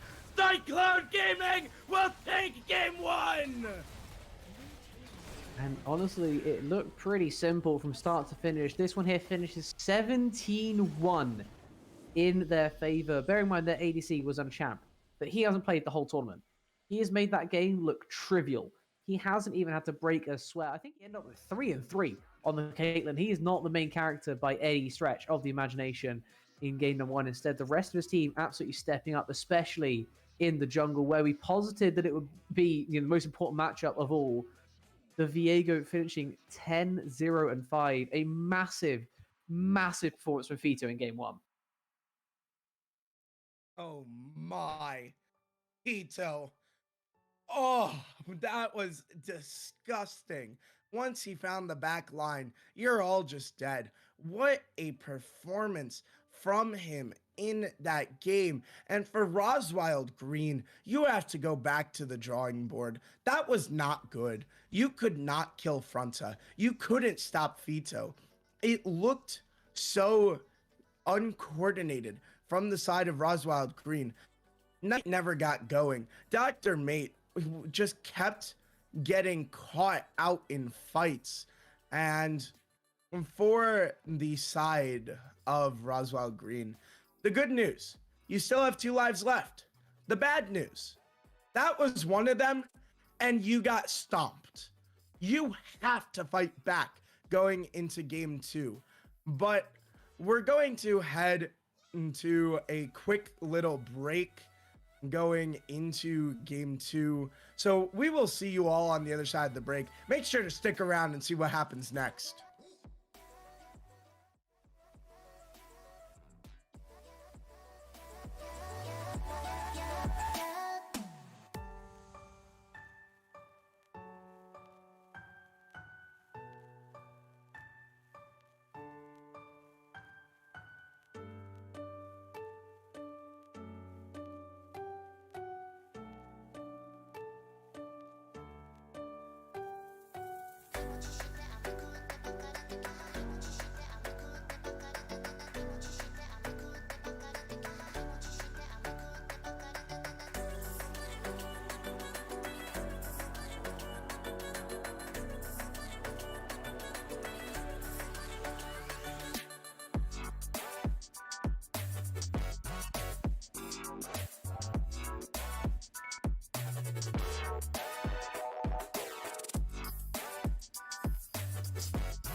Welcome back, everybody, to game 2 of the Zenith League Summer Split Grand Finals. We just saw what, frankly, did not look like a Grand Finals kind of game. That was dominant from Cyclone Gaming. And for Roswell Green, now you're going to be challenged and you have to answer the question, what do you do after a game like that? Do you just shrivel up and disappear? Or do you put your foot down and say, hey, we're here to play and come back strong? Rue, what do you think they need to do differently going into this draft for game 2? Well, I think draft was honestly where most of their issues. I think overthinking where that Mundo was going really hurt them. It felt like they were expecting it to be into the Zinzao somehow, and then from that, Cyclone got themselves way too strong of a draft against the specific comp that Roswell Green ended up going for. Heading into this one, it's just about not overthinking it, right? It's about not trying to overcook in the kitchen, right? There's a certain right level of cook. You have to get that. If you end up cooking it for too long, it ends up burnt, and that game 1 was burnt. So you have to get that right level as we head into game number 2, as we have a slight deviation from what we saw in game number 1. It is going to be the Jarvan taken away by Cyclone instead of the Mel. But because they on blue side still with green taking red, yep, those colors do make sense. It's going to be Jinx taken up first. Again, another contentious pick. We talked about this before game 1 even, how both these ADCs like the hyper carries. And it should be Arrow once again taking another one away from the side of Rosalind Green. And I expected a Mel Slam here. Knight has played Mel before and looked good on her. And so I'm curious why the switch up of the Jarvan ban. Probably just the team comp you want to go for. I think it's because you have Jinx. In game 2. Yeah, I was going to say. You don't want to play Jarvan into Jinx. Sucks for the Jinx. Like, sometimes it's just... Yeah. It's going to be Orianna, Yeah, though. Interesting. Actually, the Orianna. Interesting choice. What do you make of what Roswell Green want out of this draft so far? It's difficult to say from just 2 champions, but it's looking pretty team fight. An ADC that's happy to stay behind a lot of other people in the front line. I mean, you're going to need said front line to start coming through at some point, but you see the Orianna, you expect the team fights to be really where the game is won and lost for your side. But saying that, you're into a Jinx. Who likes team fighting more than a Jinx? Quite honestly, one single kill, and suddenly she's all over you like a nasty little rash that you quite literally cannot get rid of. And now it's going to be Cyclone filling out the rest of their draft. The Anivia and the Ambessa next up in line for them. They've just taken their solo lane so far, though I guess that Ambessa could head into the jungle if it does so want to. 3-0 actually for Fito in overall tournament on that champion. But no matter what, they have very strong time overall, especially Anivia into Orianna. I'd like to point out here, I love the Anivia wall with the chompers from Jinx, but you see the Nocturne Orianna combo come out. Real quick, what I was going to say is you can throw that wall down and throw the chompers on one side to really bottleneck Roswell Green into going a specific way if you want them to. But Nocturne Orianna, such a strong combo. Do you like this out of Roswell Green? They need something. They need something to go their way, right? They need to have some form of work going in their favor. They need to have some form of initiative on the game as well, which they haven't had to this point. Interesting bans from both sides. Heavily focusing on that support pool makes a lot of sense. Roswell should be looking to blind one of their own, and where the hell this Ambessa is headed to. Would he even go with the Ashe here? I would say Lulubelt's taking in game 1. Honestly, I'm not sure. Yeah, it's going to what be goes with the Ashe. interesting to see what they want to go towards. As we see the Nautilus come out, and they're saving the top side for the red 5. Pretty standard for red side. But what do you want to see out of Cyclone to round out this team comp? Oh no! I wasn't going to say Amumu support, but I mean they've proven that it's not exactly the worst. They have proven their aptitude for this exact pick. So if they take it, it's maybe not as much of a surprise as it was when this was game 4 of that upper final. But It's locked in, loaded. A Mumu support is going to be the choice. I guess it doesn't have to be support. It could be Mumu jungle still, a better top, and then we head over to support now. I guess. I We think will we find see out. it as support. Ladies and gentlemen, if you missed the upper final, three of these champions came out for Cyclone Gaming in what was a very estranged game for draft. That draft comp was one that was questioned but ended up working. That was a comp of Anivia mid, Mbessa jungle, Jin ADC, Amumu support, Fiora top. And we see the Scion. You highlighted it in the pregame. The Scion, one of Fronta's favorites coming out here, and it will be a Mumu support. And Do honestly, you think this is the right honestly with this type of work, like with this type of idea, I really would like to see Roswell Green, instead of going for their support on 4, just take the Scion, because both top laners really like playing Scion right now. Cubis is 3-0 on the Scion throughout his tournament run, and Fronta is looking to make himself go 4-2. So both these guys, lots of time spent on this Scion. Instead, it's going to be the Swain taken with that final pick. Swain into Scion. I'm not going to say that I'm convinced. I think what you've done now is you've given up in an area where you could have been really strong, right? Ashe is a very strong early game ADC. You pair it with a Nautilus, it looks nice on paper. Amumu is such a disgusting counterpick to Nautilus. Everything that you want to do on Nautilus completely counter. This is like an OG counterpick into the Nautilus if you are an Amumu player. And I think, honestly, again, coming out of draft, Roswell Green have missed another trick. They have got counterpick top lane, but I mean, what does counterpicking a Scion ever do? It's a Scion. I'm just going to say this right now. I was casting another tournament one time when it was Scion into Swain in the mid lane. The Scion was so disgustingly behind that it would have been.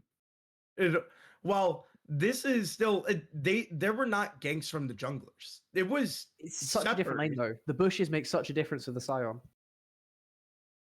Could be, but I think Front is gonna have a tough. It's a good time matchup. Don't get me wrong. I'm not gonna argue that one. It's a good matchup for lane, but I think I'd rather have the good matchup in bot lane if I'm being perfectly.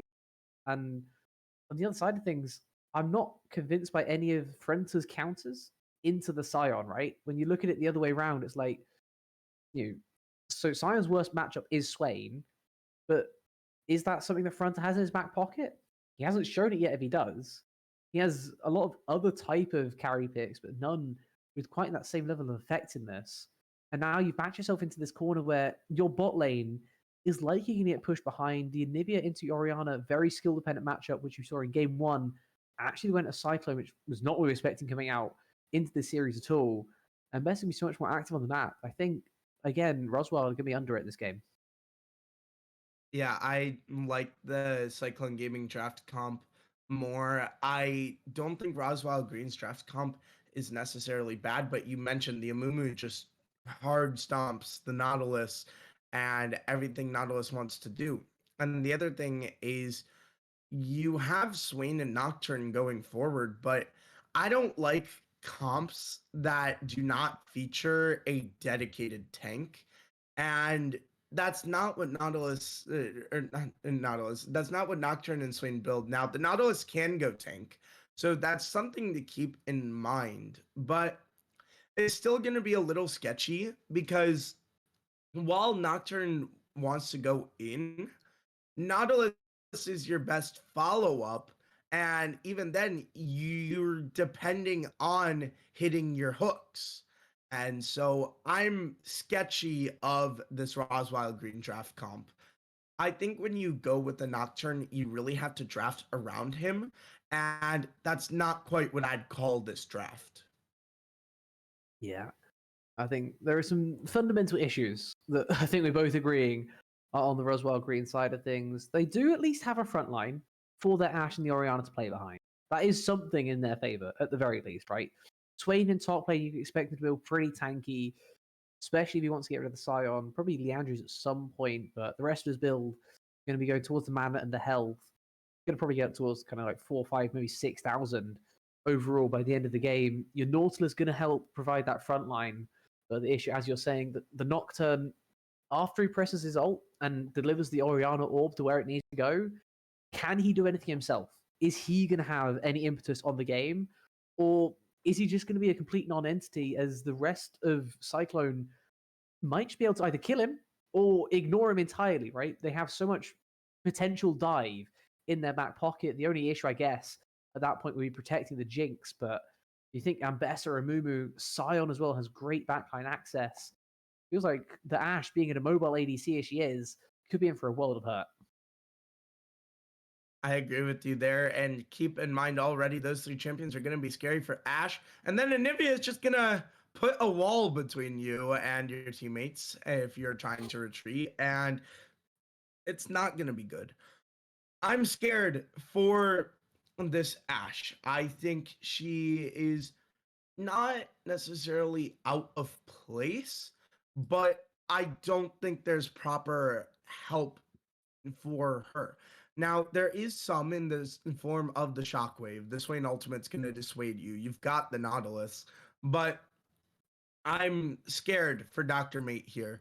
We didn't see a great game out of him last game, and it may happen again.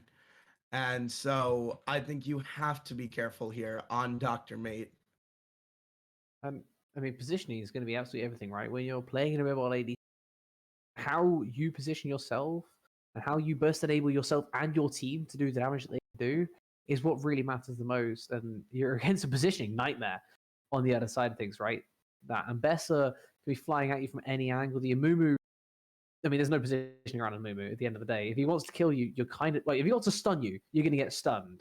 Kill, maybe not as much, maybe not as easily, but interesting choice. As I'm going to give a little bit of a spoiler here.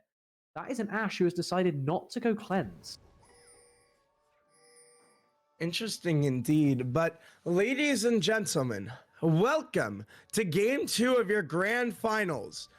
We just saw a stomping game 1. I mean, for Roswell Green, you have to fight back. And we are questioning if this is the comp to fight back on. But now we are into game 2. The draft is locked in. Cyclone Gaming are 2 game wins away from lifting the trophy. And for Roswell Green, you have to put your foot in the door in this series and make a statement that you're here to play. Game 2 is underway as we see the word go down. Jin has to back off of that one. It was never in doubt. Everything's fine. No, this is fine. No, nothing is going on here. Nothing is happening. Everyone is calm. Gonna just be that early bit of vision that this time Cyclone are gonna gain against their opponents, as similar to how they lost that vision early on in game number 1. Didn't end up having a massive impact by any stretch of the imagination, but it is nice if you can have that early vision of where the jungle is at least starting on the Rift, as it will be a nice early ward as well in the bot side from either Kile or Ara to make sure they can spot out exactly where that Nautilus is waiting for them with bated breath. Are they going to walk into him? Probably not when he has the ward in there. Yeah, and now we see that this mid lane, I think, is my kind of lane to watch, as we have to see how this one will go early. But if there was a lane that you've got your eye on, what lane do you think is most important? I think mid lane once more is going to prove to be an incredibly important lane of this one. It electrocutes on, looking for maybe a little more aggressive in terms of making sure those trades go sort of in Linkazo's favor. The electrocute there from the sky. Third auto attack going to definitely help him out, but overall still losing out in the trade pretty heavily to just the phase rush as well of Knight. Using the extra move speed to avoid the stuns is going to be key for him in the mid lane. Hopefully, for both of these, in some regards, the jungle won't have too much of an effect, but if they do, it's looking like it's going to be against Cyclone right now, because Knight is absolutely dominating over Linkazo, who's struggling to hold on. Does, of course, have that passive, so not the worst thing if he ends up dying, but it looks like he's just going to take the base instead. Fascinating decision. When you're playing the Anivia to go for that early base, gets boots, and he's going to lose a whole wave Whereas if he just sacrifices himself, turns his egg form, at least gets the XP, probably the CS as well. I don't know if I agree with that choice. I think that I What the think egg it's is for. definitely an interesting choice, but you don't want to lose the egg this early, excuse me. And now we've seen the bot lane just kind of going even for both sides, but in the mid lane, this is going to be something to watch as Knight has reached level 4 faster. You talked about he's getting that whole wave, but something to note with the Anivia execute is that the Anivia wall does count as hitting an ability. And so it's a bit easier to activate the electrocute than you may originally think when looking at Anivia. But we'll see that Fido was down here and elects to back off. But what does Linkazo have to do to maybe get back into this game after he's down early and now he's finally starting to get some damage? But Quite simply, what does he he needs have to jungle do? help. Like, there's not much else to it at this point, right? He did save the TP at sacrifice his wave so that he didn't have to TP back. He would have lost even more if he had. So I guess he has that going in his favor. But look at the mana that has already been taken out of this champion. Such a mana-hungry champion is Anivia, especially in this early phase of the game. Even before his ultimate is even there. Choosing to E instead of auto-attack for that final hit. It's those small micro decisions that end up really punishing you. And speaking of a punish, we have an invade on top side. Fito trying to claim back something. He does get those raptors. He lost double scuttle, but he has claimed back Jin's raptors as a price. Yeah, By and the way, that's Jin hasn't based. You're right, he hasn't, but it's something to look at is the invade game. We saw Jin doing it last game and it worked out well for him as Linkazo almost goes down to the power of the ball, but he'll survive and back, but that's another wave he's dropping. He does have TP this time, so he shouldn't lose quite as much of it as he did on the previous. At least that there is going in his favor, but not a great start to things for the Anivia in this one. Not that you'd expect a great start against, right? Early lane bully should be doing some early lane bullying, but would like to see maybe a little bit more hope for him as he is now down a decent chunk of XP. Has got himself a tier to maybe hang on a little bit better in the overall mana trades, but he's literally just TP back and he's already down in health once more. Bear in mind, Knight also has ticked over to level 6, has got the shockwave available if Linkazo oversteps a tad too far. Of course, still has flash, still has egg form, but he's proving, as of yet, unwilling to use that egg form to keep him alive, as there he is going to proc that electrocute. That's the trade you're looking for. Unfortunately, you don't get to choose when the trade ends. Yeah, now Linkaza's going to be in a lot of trouble, but it's Ion going to come in and Fronta will pick up the first blood. My God, he comes out of nowhere. Choo-choo indeed, and you just got ran over. Also, something to note is Linkazo did have his passive propped, so the egg is gone. And Knight just sacrificed himself to get the egg. That was a really odd. I mean, I guess at some point you're committed, right? The Scion starts ulting. You can suspect where it's coming. He didn't expect it at all that he was coming towards mid lane. Great roam there from out of base. You typically see Scions, especially as soon as they hit up to level 6, they want to get back to lane. They'll just ult to get there. Great, subversion of expectation there from Fronter to end up heading into mid instead.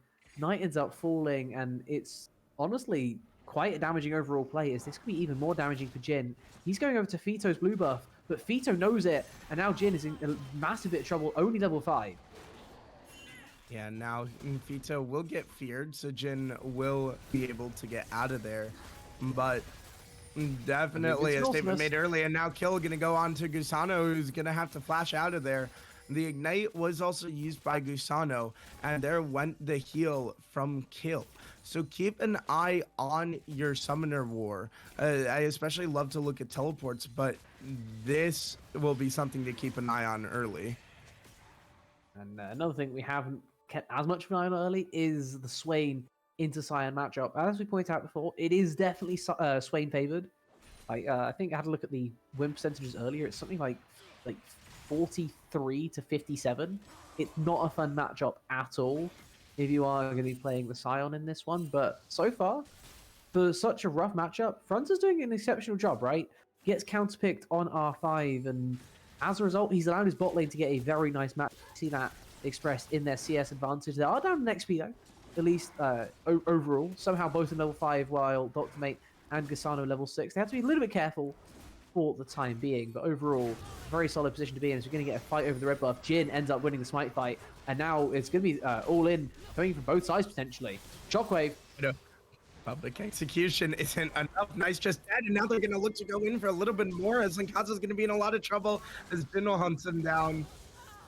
And he will eventually fall. And that's a kill over to your Orianna and your Nocturne early. And talk about making a statement. Now they're starting to heat up here in game 2. Also, you were mentioning how Fronta has played. Look at the CS. I mean, now it's a 5 difference, but just a few seconds ago, it was a 2 CS lead for Fronta. He's done an amazing job here in this topside matchup, and it's really surprising to see. The Swain is in the be pit. Grubs I would like over. to see the Swain in the pit if we can have a look. He's clearing out those grubs. I forgot which team he was on. That's on me. I kind of forgot that Jin was on the same team as Cubis. Either way, grubs going to be important as we're going to get another fight on the bot side, actually. Yeah, Dr. Mate going to be in a little bit of danger, but he will have to burn the flash and the barrier in order to get out of there. And Ara looking to continue the dominance that he had in game 1. And the Cloud Drake is up. And so keep that in mind, is that if a trade goes awry in the bot side, that could be the first Drake going over for either team. Yeah, absolutely could be. And I just want to take us back for a second to that top play, that 2v2. I think in an isolated fight, Fito should be dominating over Jin, right? I think that's where the idea for the players come from. In the 1v1, isolated in that jungle matchup, rather, the Ambessa will almost certainly be getting the better of the Nocturne. But as soon as the second player arrives, as soon as Knight is there, you just look at the items that you see at the bottom of your screen. We see Lost Chapter plus Fated Ashes. It didn't have the Fated Ashes, but still, Lost Chapter against a Ruby Crystal. That's only ever going to go one way, as we're seeing another fight on this bot side. Pointed out before, no summoners on Dr. Mate, and it takes everything from Gasana to make sure that his bot lane is going to stay alive. Yeah, but now Gusano got the pull onto Fido, and Fido barely able to get out of there, and that will be the first Drake going over. Now Linkazo looking to keep the control ward alive, but kill will get Shockwave back up. Yeah, they can turn if they want to here. This is actually really dangerous for CG to stick around. Looks like they'll be safe this time around, as the Drake is a higher priority, but if they just wanted to turn a fight, there was a chance. If Jin's just started flying in there, Orianna could have attacked him mid-flight. That could have been the full send. Instead, happy to just end up taking that Drake. Reasonable choice. Considered, as we are heading back now into a pretty stable game state. Yeah, and we see I'd just like to point out this top lane matchup we talked about. You had the counterpick on the swing, but it's not going your way. And the Scion is the first one to an item. Yeah, and it's a pretty good item as well into Swain, right? The Hollow Radiance is a really annoying item for the Swain to deal with, because now Fronta has even more wave clear than he previously had in his to his disposal, rather.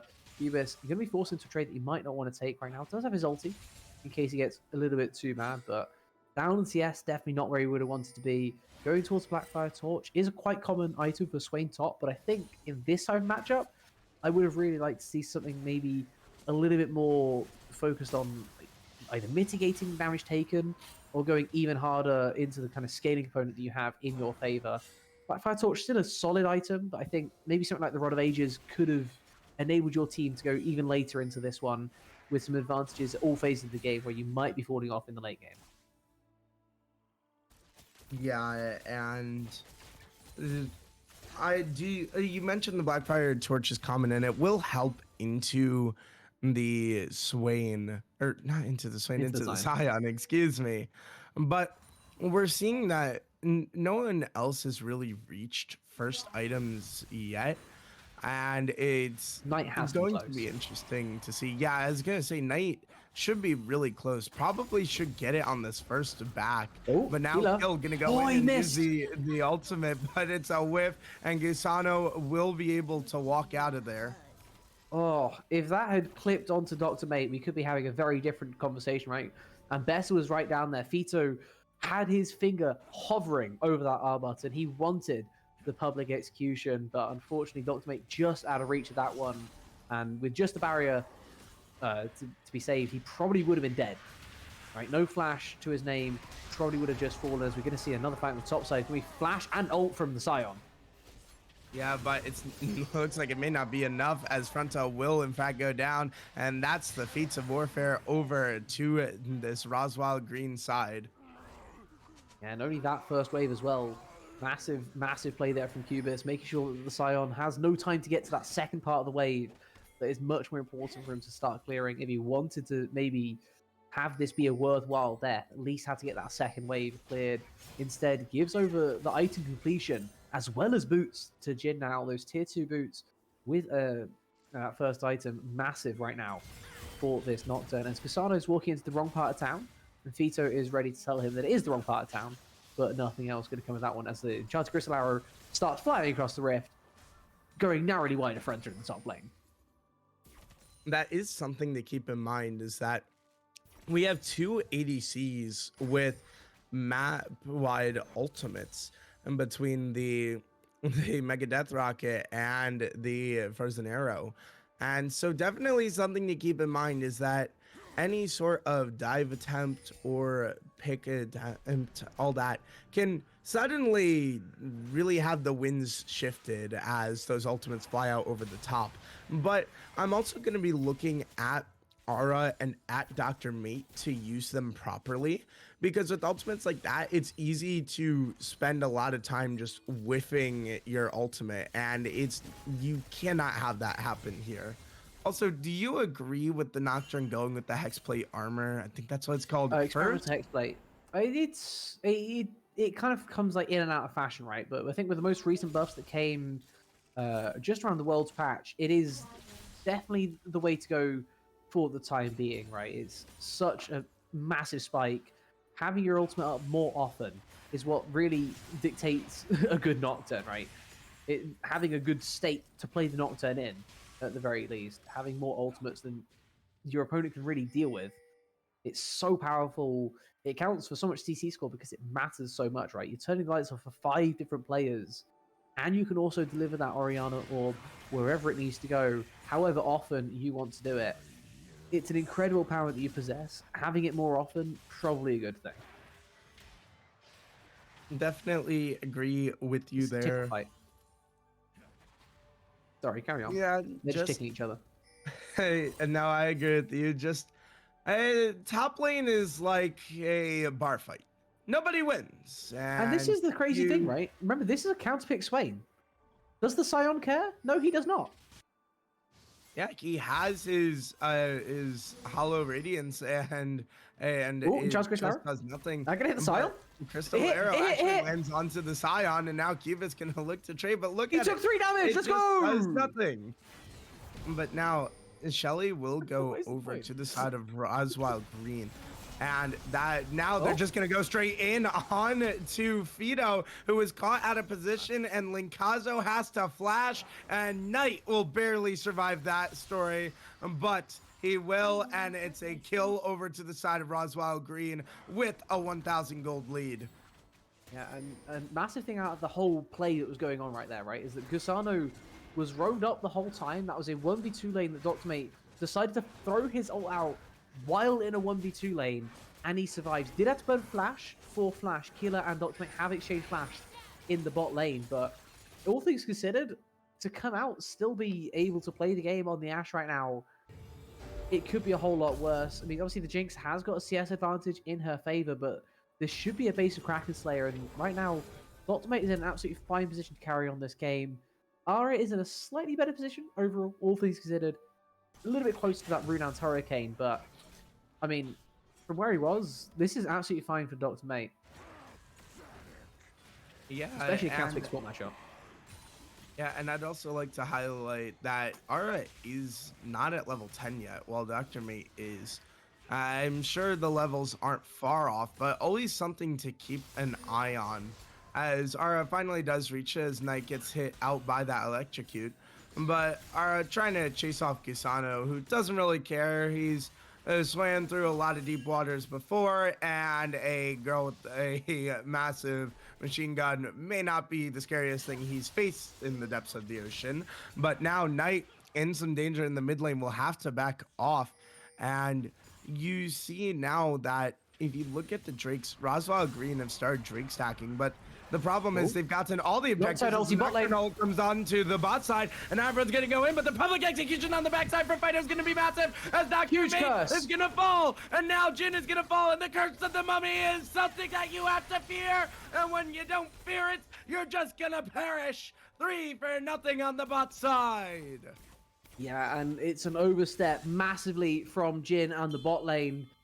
You can't be pushing that far forward in the 3v3 when you don't have your super fed Orianna behind you. Nocturne very quickly realizes how useless he might actually be in this type of game. You have to have some extra form of damage to go in when you're going forward to get that first kill, to turn the tides in your favor. Instead, it goes massively against the killer with a 3-man ulti, proving exactly that point. Nice shockwave from Knight. Is going to potentially save himself under his own turret here as Likazo trying to hold on to that Ignivia as long as possible. But a massive 3v3 there from Fito, Ara, and Keeler, especially from Keeler, picking up a kill for himself as well as those 2 assists. Richly deserved. Yeah, and look over at the Jinx. 2 kills in that bot lane fight went over to her. He didn't go and he didn't go Runans. He went for Sorry the to cut you off there. Dancers. He's gone Phantom Dancer instead. That is a very odd choice from the Jinx. I don't exactly hate it, but feels a little bit more of an Ashe item. The reason why you'd like to have that Runans on the Jinx is because more rockets, good rockets, you know? Like, at the end of the day, the math is pretty simple. If you have more rockets, they do more damage. Phantom Dancer, you get a little more mobility. You get a little more ability to kind of kite around in these fights, but overall, I have to say, not the biggest of fans, and I'm really not a big fan of that from Fronter as well. Leaving his cannon today? What kind of scion are you? Yeah, but over in the top side, we already talked about, but we just gotta go back to it. It's not going well for Cubis, and I'm guessing that Cubis maybe doesn't have as much practice on this Swain, but we see the Scion ultimate come out of it, and Dr. Mate's going to be in his sights, but he will not reach there. That looks like a very stoppable onslaught. But now everyone just starting to position around the mid lane, and it is a Hextech Soul. Keep that in mind, as Roswell Green already have 2 Drakes, and with those Hextech portals, the map is going to become a lot more dangerous. Something I really find when you play on the Hextech Rift, it feels like the Rift is a whole lot smaller than it sometimes can be, right? You get a lot more avenues to make plays from really odd angles. Those portals as well, absolutely great to play around if you have the right champs, as we are seeing a little bit more of the tickle fight in the top side. I'm surprised Cubis didn't try to go for this first. I think if I was a Swain in this matchup, I'd have been looking at the Rylai's instead. I just want to have a quick look at the passive stacks we have going on here, because both these top laners are stacking champions. It's always something that's fun to keep your eyes out on, as we are getting ripped out some mid. They're going in for the fight. Yeah, but Jin has to flash out of there. A bit of an overstep as he ended up going under turret. And now Shelly will charge, but it doesn't take down the tower. And it's they early thought as they well. had a much better angle on that. Being And on this wave, we so much better. Fire. This is the wave that you wanted prior on, right? This is the wave that you wanted to start really pushing for that turret or going towards the Drake. They do it a wave early, and now they're caught out mid because they don't have the numbers. Yeah, and Fido uses the public execution, and Dr. Mate has to pop the barrier, but Kill says you're not going anywhere, and you're going to be turned into a mummy yourself as Dr. Mate goes down after using all his summoners, and that should be the Drake over to the side of Cyclone Gaming. That is such an odd decision from Roswell Green. I mean, it's just completely unnecessary in terms of the timing to go stick around on mid-wave. You just invested the Rift Herald. You did it early. It's fine. It happens. but then choosing to, instead of you back off from it, as some of your teammates did, still go for the prio in a 2v3. It's the natural consequence of their actions coming back to bite them. Dr. Mate has to stand up for that and say, you know what? I'm not allowed to be that far forward.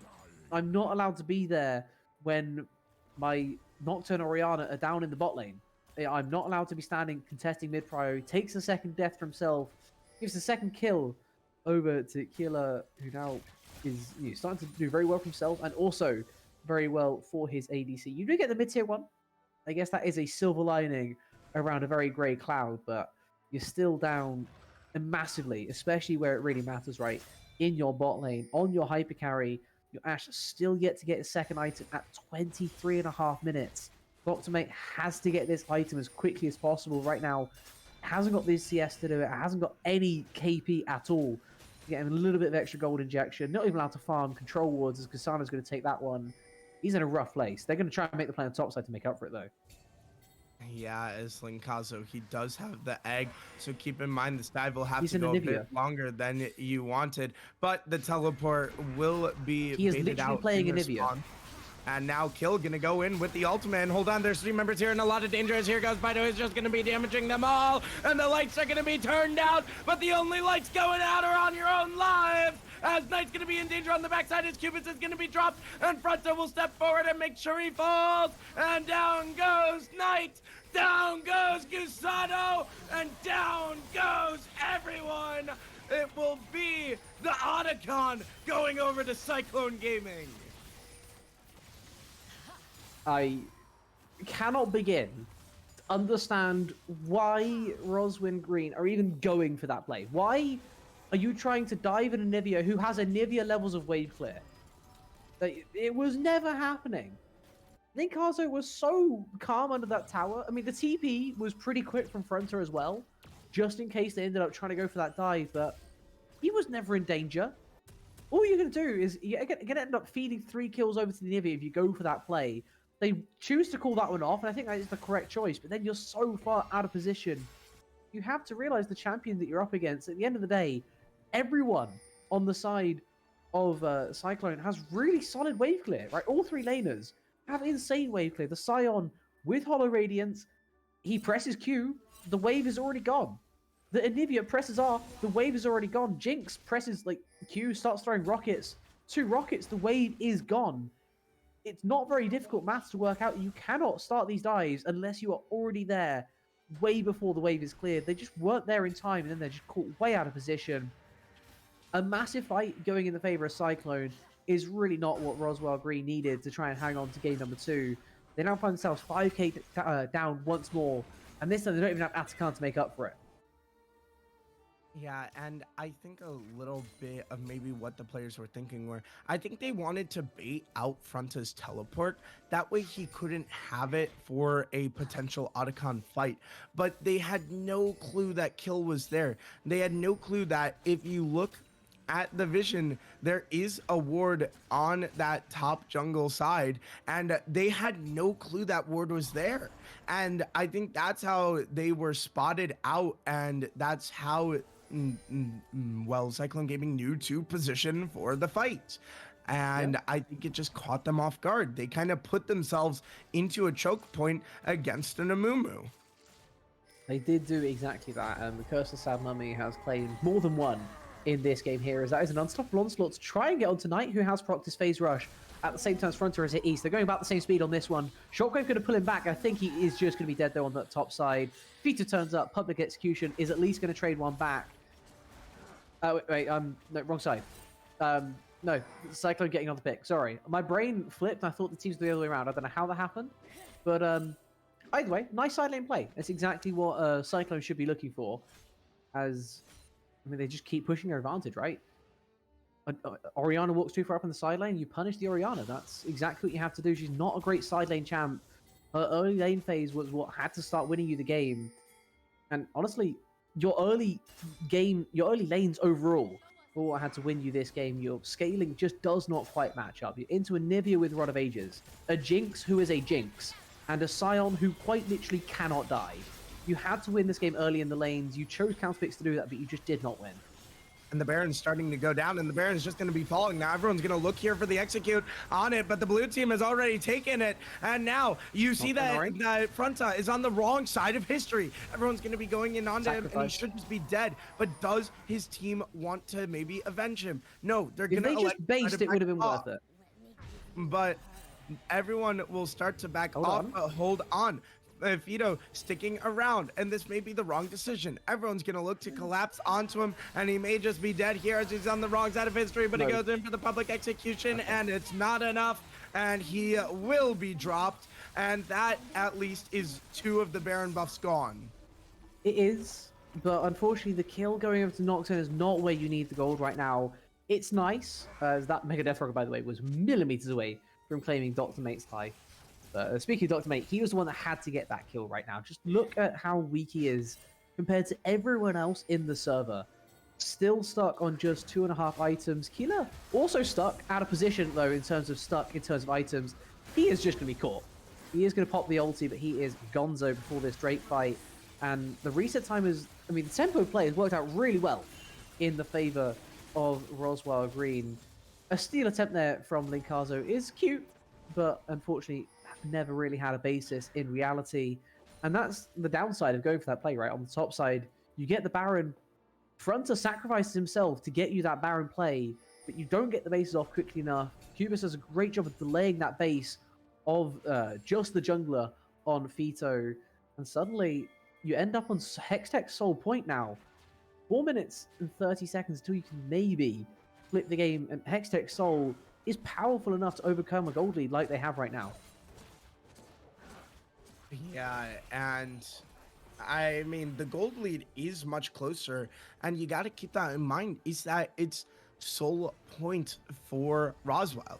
This is going to force Cyclone Gaming to be a lot more careful on the map, as speaking of careful, that ward will save Knight's life. But if you get picked at the wrong time now, that is the Soul Point going over, and it's a Hextech Soul, the best soul in the game, so you have to be careful. And now you only have Linkazo and Ara with this Baron buff, so this Baron power play is going to be mitigated a lot. But here goes the public execution, and Knight's gonna go down, and they try to turn out the lights to get him out, but he will not get out as Jin's gonna go right in. But Jin going into the middle of the mall in front of popping his ultimate to try to hunt him down, but it's not gonna be enough. But Knight's life is gone, and this is when the base will start to collapse. Look over in the mid lane too. Dr. Mate trying to answer Linkazo, but they're going to look to back off. They're happy with the tier 3 turret. And the tier 2 should fall in the mid lane as well. But now the massive pullback, and no one's going to be caught out because of it. Cubis looking for a little bit of anything, but you're not finding enough. And there goes the mid tier 2. And suddenly the negative Baron power play turns very, very positive. 2 tier 2 turrets taken, as well as that tier 3 on bot. No inhib, so they don't quite get everything they would have wanted from a play like that, but still, overall, a definite positive to round out that Baron play, which has now officially ended. A good chunk of gold now, and I mean, look at where it is. Ara has got a 4th item of crit damage. This guy is scary. I should correct myself, 3rd item. He has Kraken Slayer. That is not a crit item anymore. I got baited, but at any rate, very, very strong right now on the Jinx, especially when you compare him across the Rift. Dr. Mate, 2.5 items. It's not enough to compete at this level of the game. Ara, come a team fight, is just going to 1v9. There's not much else to say. A single kill, and he suddenly gets 4 more. We are in Penta season for Jinx right now, and it's going to turn into solo kill season if Dr. Mate is standing anywhere near that in mid lane. You cannot be there! What are you thinking? Just caught out. He had to flash the public execution, and kill with the bandage toss is going to pick up the kill, and suddenly everything's looking a lot scarier. Also, direct your attention to the top left. 1 minute and 35 until you are required to come to the dinner table at the Dragon Pit for the side of Cyclone Gaming. Do Roswell Green want to use that as their opportunity to try to get back into this game? or do they want to just take something across the map and try to get a little bit of gold back in their pockets using that? I mean, it would be nice if you could cross map, but there's just enough desync in these timers between Drake and Baron that it is feasible for Cyclone to just go to Drake, rather just go to Baron, finish it off, and then get down to that Drake to contest the Soul. I don't think there's enough pressure on it, and I don't think that Roswell Green should even be looking to fight it either. You see how weak they are. They have hit the arrow onto the Anivia, and that's going to be the go button. Yeah, now just backwards. all in, and now the egg's gonna be procced. But Ara, look at him, free firing from the back line, and the public execution's gonna find his way out to Knight. How is it bounded onto him? It's just gonna be down, and Knight's gonna go down next. Rutsa in the middle of them all, and the curse of the sad mummy will pull you all to your graves. And Cyclone Gaming are in full control here in Game 2. Wow. What a final fight. And again, as we were saying, it is going to be that Jinx carrying in the final fight. Ara picks up 3 for himself as well as 2 more assists, ending this game at 5-0-8 after a quiet performance in a victory in Game 1, finishing 3-0-3 that time round. He steps up when it matters most, ends up a full item ahead of his opponent. It was not even close in terms of the bot lane. It hasn't been close so far in the series. It's now 2-0. It's 2-zip. Both of these teams thought this game would at least go to a 4th. And honestly, right now, it doesn't look like it. Roswell Green, you have to figure something out, and you have to figure something out fast. Also, in that final fight, I'd like to highlight Fido. Oh my, what a public execution. It went right through, straight onto Knight. It went between 3 members and found Knight. That's a beautiful public execution if I've ever seen one. But for Roswell Green, your time is running out here in the grand finals. You are down to your final life, and we're going to send it to a quick break and give these players some time to talk about what's going wrong. But we'll see you all after the break.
Ladies and gentlemen, welcome back to Game 3 of your Zenith League Summer Split Grand Finals.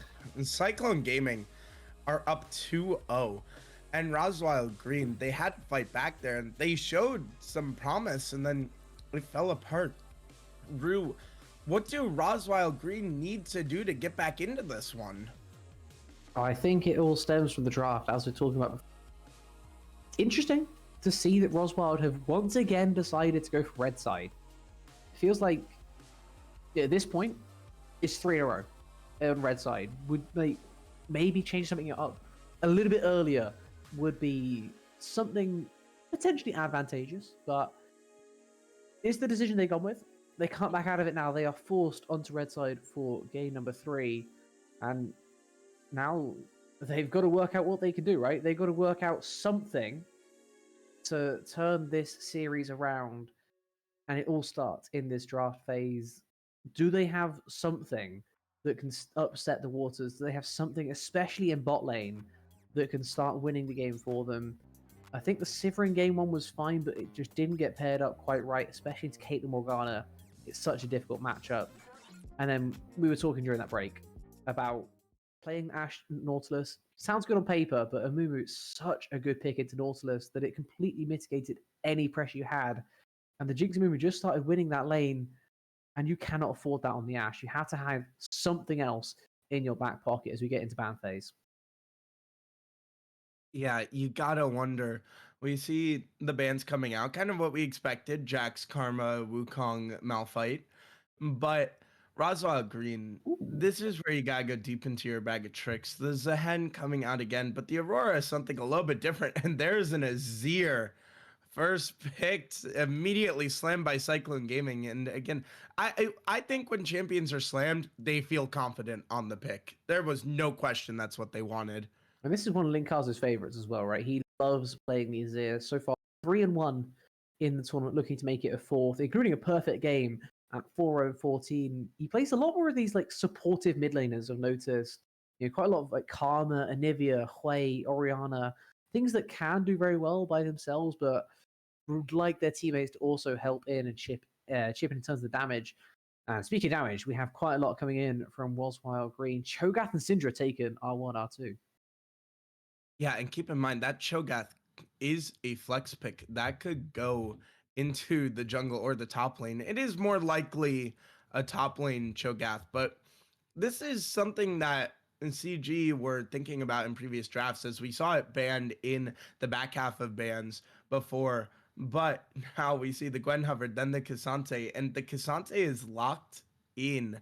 I love when teams pick Cassante. I think he's such a fun champion to watch. He just doesn't die and does so much damage.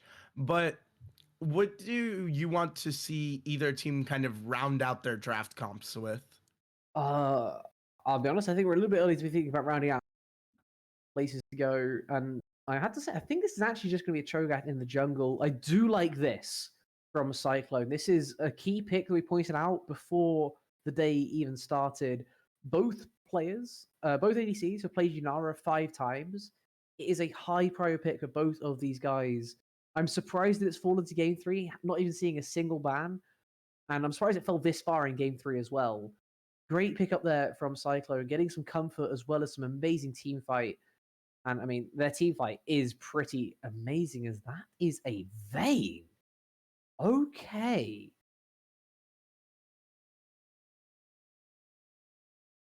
No matter who picks this up, this is the first time in the tournament. Yeah, and it's going to be interesting to see where this Vayne is going. It should be going ADC, but it could go into the top lane with the Cho'Gath into the jungle. And I expect to see yet again the support pools kind of limited here, as there's uncertainty about where the Roswell Green side champions are going. But do you expect this to be Vayne ADC, or would you more favor this into the top against the Cassante? I'd hazard a guess at top lane, if I'm being honest, but I think this is a really nice spanner that Roswell have thrown into the works right here. I think it forces Cyclone to just ban supports because they don't know what they need to ban right now, right? You can kind of suspect that it's Cho'Gath jungle based off of The champ pros. Jin likes playing Cho'Gath. Cubis hasn't got a single game on it in the tournament, so you can maybe anticipate that one. But the Vayne, complete wild card, right? It comes down to how deep Cyclone's scouting really is. And we were saying before, they usually scout pretty well, but this is going to require some next level scouting indeed. I'd love to see them honestly pick support on R4 here and then keep that flex open as long as possible.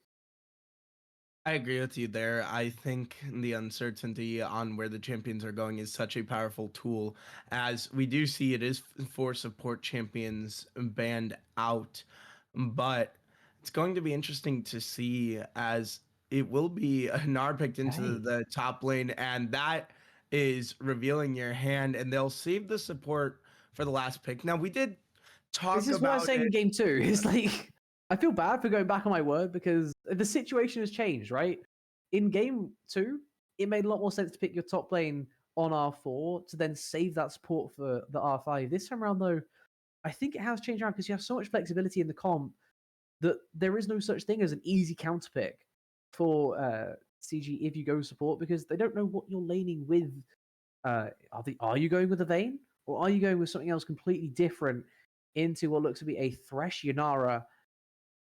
A lot of options have been cut down on right there because of the Gnar pick. It's still a solid pick into K'Sante, don't get me wrong. It's still a very solid choice into a champion that can be so frustrating to play into, but I think it's another missed trick there from Roswell, who have honestly fallen behind most in terms of this series in the Oh, draft. oh, That's a that's bug. the Kha'Zix. There's a bug on my screen. Oh, this will be an interesting one. Fito Kha'Zix played this exactly once. Kha'Zix is regarded as a very snowball heavy champion, where he's fast and does a lot of damage if he gets onto your carries, and the Poppy in response to try to stop him. But whose draft are you favoring here? I honestly think I favor Roswell Green. I love Poppy. It's so broken. Such a broken champion. Talking about how much we love I unironically love Poppy. I've been watching a lot of high rank games recently during the silence from tier 1, and the ban rate as you get further up the ladder just gets insane right now. If you look, you kind of Emerald Plus, Poppy has like a 5% ban rate.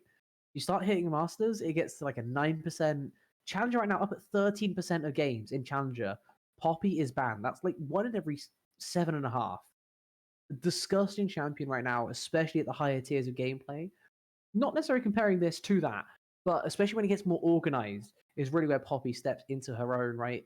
The ability to stop Azir from going in for the stream and shuffle is going to be key to survival for Roswell Green in game number 3. Can they survive? Is the real question. I'm also slightly struck by Cho'Gath into Kha'Zix. I'm going to have to do some research on that. Please carry on the stream while I do some research.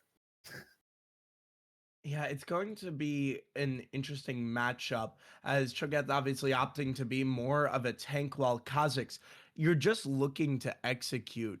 And you do have some targets to execute between the Mini Gnar, the Vayne, and the Syndra. Syndra is a very immobile mid lane champion. She does have the scatter the weak, but when she doesn't have her flash, she's going to be so vulnerable to this Kha'Zix, to the Azir. And Thresh, a feast or famine champion, worries me here, as when you're landing your hooks and you're doing it at the right time, it can be amazing. But keep in mind, those hooks do lock Thresh in place. I've watched some mid-level Threshes land a hook and then be completely stuck in place as the enemy team comes and swarms them. And so The CC self CC. Exactly. And so whenever I see a Thresh come out, I am afraid. But considering the champions you have in tow, if you throw a lantern to help them catch up or just help get them out of there, it can be so good. I mean, already you're going to have to avoid the Shurima shuffle, the all out from K'Sante, the dive from Kha'Zix, and then you're going to have a Thresh to make sure that they can either quickly disengage, or let's say your Kha'Zix is trailing behind. Hey, buddy, come to me. Go get him. Unleashing a dog on him. even though he's as small as a bug. It's going to be really interesting to see how Kill navigates this thresh here. I think we have to touch on a really key part as well. For Roswell Green, they have little to no engage on this comp. They have Syndra Stun, which is situational at best. You can scatter the weak every now and again. You can condemn people into the wall on Vayne, but beyond that, it's very situational CC. It's basically going to come down to can Gnar land a massive ulti that then sets the CC chain in motion, right? As soon as you get one bit of CC, the rest of it should follow pretty easily, right? Suddenly the Syndra hits the scatter of the weak. The Cho'Gath can land the Rupture consistently. The Poppy can also just tap the ulti for an easy little knock-up. That's where the CC can really start getting layered, but without that, it's going to take an individual heroic play to really get anything landed consistently against Cyclone's comp, especially with how many dashes they have as well, right? Kha'Zix's so annoying in terms of his mobility. Thresh, surprisingly mobile, at least in terms of helping his teammates be mobile, and he's tanky enough to withstand it if you go onto him. Cassante, if you go on him at the wrong time, you'll suddenly pull through a wall, you're under his turret, and you died. Congratulations. And Azir is shifty. Like, there's no easy lockdown, there's no point and click CC, and that's something I'd say is a little bit of a weakness, perhaps, for this Roswell Green comp. Yeah, now, what do you, obviously Kha'Zix can evolve his abilities. What do you kind of expect his evolution order to maybe be here in this game? I do not know Kha'Zix enough for this. I'm going to be perfectly honest. I think Kha'Zix, he's going to do his thing. He's going to bug all over the place. He's going to be annoying. I don't have any level of detail beyond that as far as bugs go, but I do know that he is going to be as effective as he possibly can be, right? He is going to do whatever it takes. He's going to. I can guarantee, out of everything, that the guy playing it is going to know more than me, right? Fito, he's going to know a lot more than I do. He's going to know exactly what to do and exactly when to do it. He just has to be careful of the Poppy. I think that is the key thing about this last pick here for Roswell Green, is that while they don't have that point and click CC, they have some really good mitigation of their own. The disengage from both of these comps is disgusting, right? That situational CC, much easier to hit when they're running at you and you're running away from them. Things like the Rupture, great at zoning away. Scatter the weak, amazing knockback.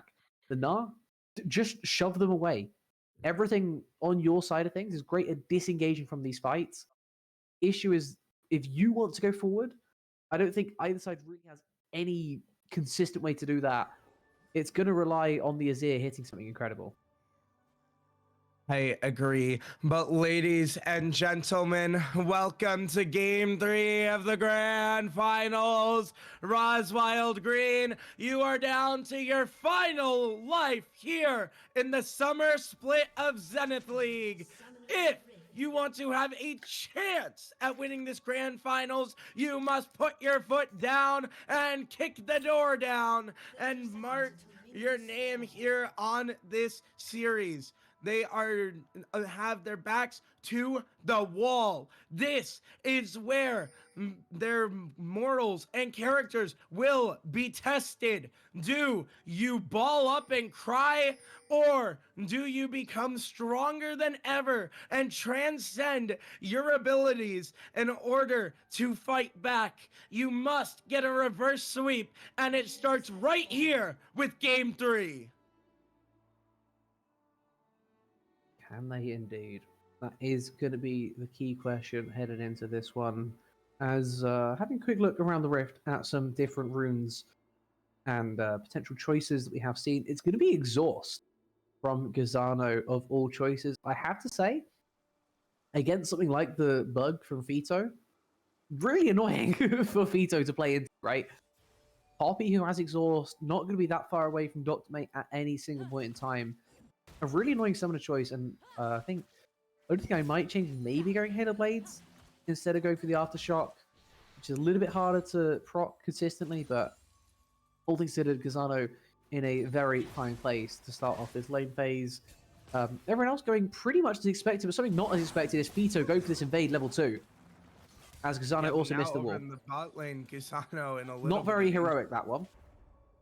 Yeah, but Fito And we talked about it in games 1 and 2. These junglers understand that you must slow each other down, and they are happy to go for these invades. Now, the question is, does Jin get a read on it? But he has no way to get a read on it, as his vision. wolves will drop, and now you're going to start to find out what's going on, but you have a clue, and some alarm bells may start ringing now, but And the thing is, he doesn't you even don't know know where fully where Fito he is. started either. That ward is huge. Having that ward to know, okay, he hasn't taken my blue buff, but you'll see that he has taken the Gromp. He can suspect this might be a 3 camp. He should be pinging his bot lane to be incredibly careful right now because Fito, while he did take the base this time around, he could have gone for the dive, and honestly, it might have worked. Yeah, but the other thing I want to highlight is that bot lane, you could have sent Gusano up. Once you find out that the invade's going through, you could have sent Gusano up to try to pinch onto Fito. Now, we will see Jin look to path towards the mid lane, but Linkazo should be aware of this, and he is, as once you get that successful invade and they find out, you should expect an early gank. But Fito is already here onto his top side to keep it protected, and Jin will just wait on the poor old skeletal crab, who will be a feast for a monster yet again. Yeah. 2 Void Ones. Going to be feasting on a whole lot of crab meat in game number 3 in the river here. And that is Jin taking down the first one. He's going to try and transition down to the bot side. If he gets both scuttles, I'm going to say it could be worse, right? He's in a position he's going to be on 24 CS at the end of it, where he'd like to be at 28 after his full clear. So down a camp, it could be worse. As long as he gets a decent base off here, which looks like something Cho'Gath jungly, whatever he wants to go, if it's like double amp tome, then yeah, absolutely, go nuts. Go get him, buddy. Yeah, I think he's going to elect to build damage thought. first, but not thinking of damage. Gusano's going to be in a bit of danger with the damage, but kill is going to be pushed away with the kick from Dr. Mate.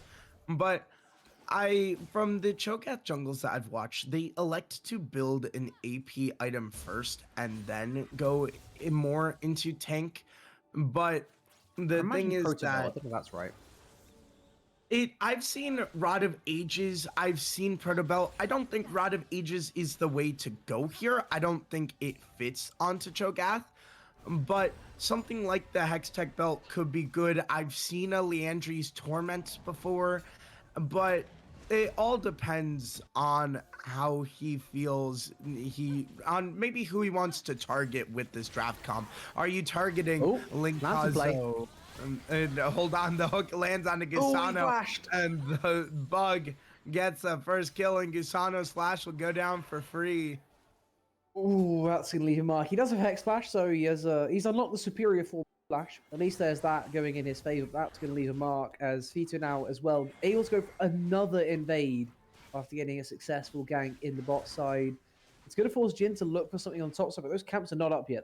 They're not even close to respawning because of how late it was that Fito went up there and cleared them himself the first time around. So Jin's going to go up there and find absolutely nothing in the top side. I believe those walls are a minute away from respawning. That's a flash flay attempt from Keeler. Not going to land this time. Going to go in on the Dr. Me, and Oh, Dr. Me almost goes down. But this is exactly what I was talking about with Kill's Lantern. This is going to open so many avenues for dive attempts and ganks, as you just quickly pull back your Cassante, pull back your Kha'Zix, pull back your Azir. It's going to be great disengage, and it seems like he's going to elect to use it that way, and it works out there. No way he's going for the walls there. This is greedy from Jin. This is so greedy from Jin. If he gets the smite, it's worth it, but no, he's not even going to lay out the smite. Fito's there in time, being overstaying on the top side of the rift there. He doesn't get all too punished for it. He does get the crab at any rate, but he could have crab, could have based ready, and then be back on the rift at this point. It looks like he's not even going for the base. He's going to go for his red buff, which is respawning on top side. I think the camps are coming up at a reasonable time to make it okay, but it would have been a little bit cleaner if he hadn't gone for that second play. They just didn't have the time with the Kha'Zix taking that base after that bot play.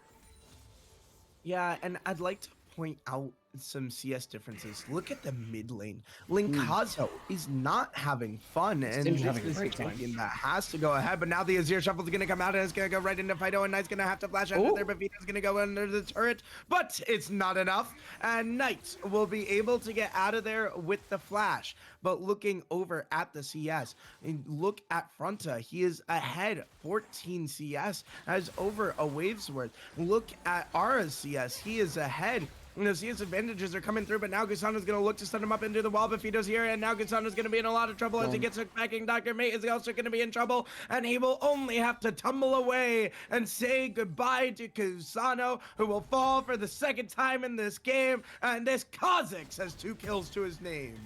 And it is the worst player to get those kills as well, right? It's the worst, from at least Roswell's point of view. Kha'Zix, which you said before, wants to snowball, is such a strong champ. Once he gets going, he's getting going pretty damn quick in game number 3. And it is worst case scenario for certain, as I think our observer may have slightly crashed as we are slowly heading towards the top left of the screen. He's back. Yeah, it's all good. We did get to see Cubis have to flash away from the Cassante at the very least. We didn't miss all too much, as it was the Drake also taken from the excess pressure on the bot side. Looks like Jin is trying to trade this out with the Void Grubs on the top side. Should at least be able to feast on one as well. Get a free stack is very nice on those Grubs. Don't count towards your monster stacks. So would like to see him use... Didn't use one there? Really? He didn't use his ult on the Grubs. Odd choice. Maybe he's looking to use it on this blue buff. Yeah, but it's free on the Grubs. Yeah, but it doesn't count as one of your 6. Because you can only get 6 of like... You can only get 6 of either minions or jungle camps, but epic monsters don't count towards that cap. I'm very surprised at that choice. Yeah, I'm a bit surprised too. He did end up using it on the blue buff. And look at the junglers. And they're not interested in their own camps. You're not interested in the food in your home. You're going over to your best friend's home to eat his food, and he's over at your house. But Gusano looking to get away to his best friend. His Dr. Mate will help bail him out. But now Vito is here, and Gusano gonna look to dash him away. But now the hook on the Dr. Mate is gonna land, and there goes Gusano, and there goes Dr. Mate. Oh, he's not tanking. The turret just doesn't do enough. 4-0 to the side of the CG. Ouch. Cyclone Gaming getting themselves out to another monster lead, this time 2k in the first 10 minutes, and it's just consistency across the rift. The only place they're really struggling right now is that mid lane, as we pointed out before. Linkazo not having the most fun of times in the mid lane, but to be honest, it does not matter. Right, he could be having the most miserable game of his life, and he wouldn't care as long as the rest of the map is as winning as it is, and it is all happening through the bot side, playing around their jungle. The ganks have been on point from Vito, the pathing as well, to make sure that Jin cannot afford to cross down to the bot side of the rift. If he does, then he's going to be wasting so much time with no camps to clear afterwards, no camps to clear beforehand, and as a result, he's not even thought about going to his bot side. He hasn't even thought of helping them. They find themselves down 20 CS and down 4 kills to 0. Yeah, it's not looking good, but also look at the middle. Look at the CS. It's almost 30. That's more than a kill's worth of gold. At least that's in their favor. Look over in the bot side as Gusano has to use the footwork to get out of there, but Dr. May gonna have to flash away, and there goes Vito, and there goes Gusano, and Jin will only come to collect the bodies and take them back to the morgue, as it's another 2 dead in the bot side. Yeah, this cannot be allowed to continue from the side of Roswell Green. This is a brutalization job that they're not even having to work for on Cyclone. It's just freebie after freebie. It almost feels like they're like tilt pushing on Roswell Green right now. They are doing everything they can to try and push these waves when it's just not feasible, right? The bug has been in bot lane the whole game. What about what has just happened makes you think he would not still be there? Of course he's still going to be there. Of course he's still going to be farming you much more than he's ever had to farm any of his camps. It is free right now. Every single time you step up in the lane, you are getting punished. With the exception of this time right now, actually. They are pushing this wave in pretty effectively because Vito is clearing those top camps. You have a tiny bit of information. That's your window to go pushing. You cannot go pushing when he is off the rift for as long as he has been on multiple occasions. And again, Fito transiting to the bot side. He's going to look for another play here. You cannot overstay this time around. Yeah, and I'd like to point out too, Jin just electing to farm, so he is up just a bit of CS, but the 3 goals means it doesn't matter. Also, look at itemization. Ara already has his Kraken Slayer. That's going to be so big versus the Vayne on one component. And it's just not looking good. I mean, Dr. Mate has been just silenced. And your one real advantage is in the mid lane, but Knight hasn't even gotten to go make an appearance across He the hasn't got map. his item yet either. That's the difference as well, right? We have item on Ara. He has the Kraken Slayer. We have item Hold on on, look Fito. over at the bot side real quick, Vito. Not again. Not again. Go in again, and they're gonna wait for this wave, but never mind. They may not have an angle onto it, and they won't. But Ara, this is the ultimate. But now over Yo, the what? Did top, he go over the wall? it's gonna go onto them, and they will force the flash out of him. But now Knight's in a lot of danger, and there goes Fito. Fade away. It is beautiful from Fito, who decides that bot lane might have had enough of his shenanigans. It will be punished on the top side by Jin finally getting a kill for himself. I'm not sure that was a feast stack. So overall, still absolutely fine. Cassante playing the weak side, not to perfection, but still playing it well enough to hang on in this one. He's going to have his TP up as well to get back to the lane just in time for that wave to start crashing. But another kill and starting to move out of the bot lane is really big as well, right? Those bot lane kill rewards, they weren't doing enough for Fito anymore. He wanted that sweet, sweet Syndra money, and he got that sweet, sweet Syndra money. Yeah, and look at the jungling. Fito is in your jungle yet again. Now they are a little bit aware of this, but there's nothing they can do.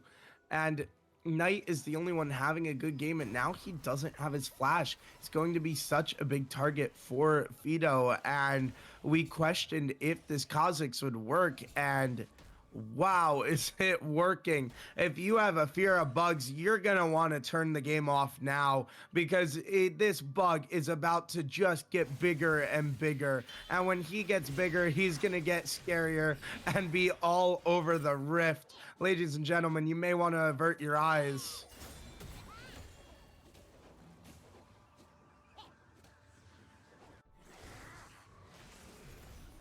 Now we see a bit more quiet on the rift, and it's going to be scary as and for the side of Roswell Green. Keep in mind, this is your final map or final life, excuse me, in this series, and with every second that ticks by and you're losing, that pressure is just going to ramp up.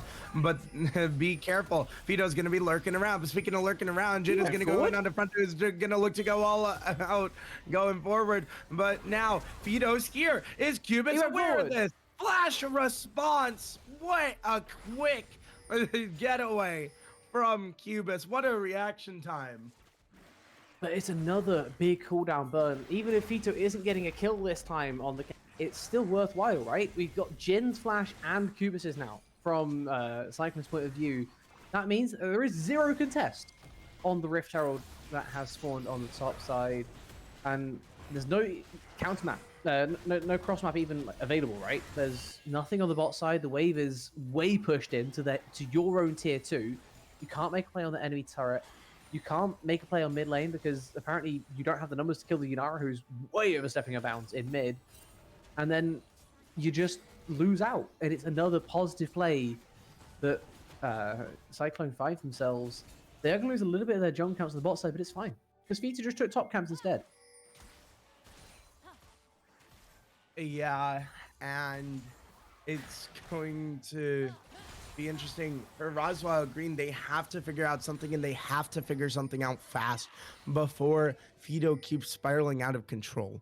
The good news that you have is that top and mid are not out of control, and in fact, Linkazo is far behind on this Azir.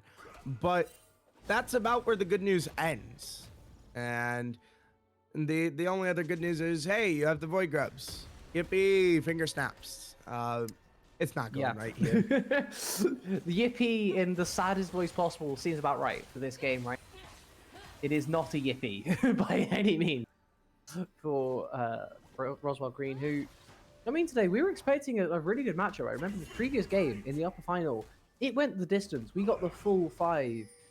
Right now, we're struggling to get to 4, if we're being honest. And even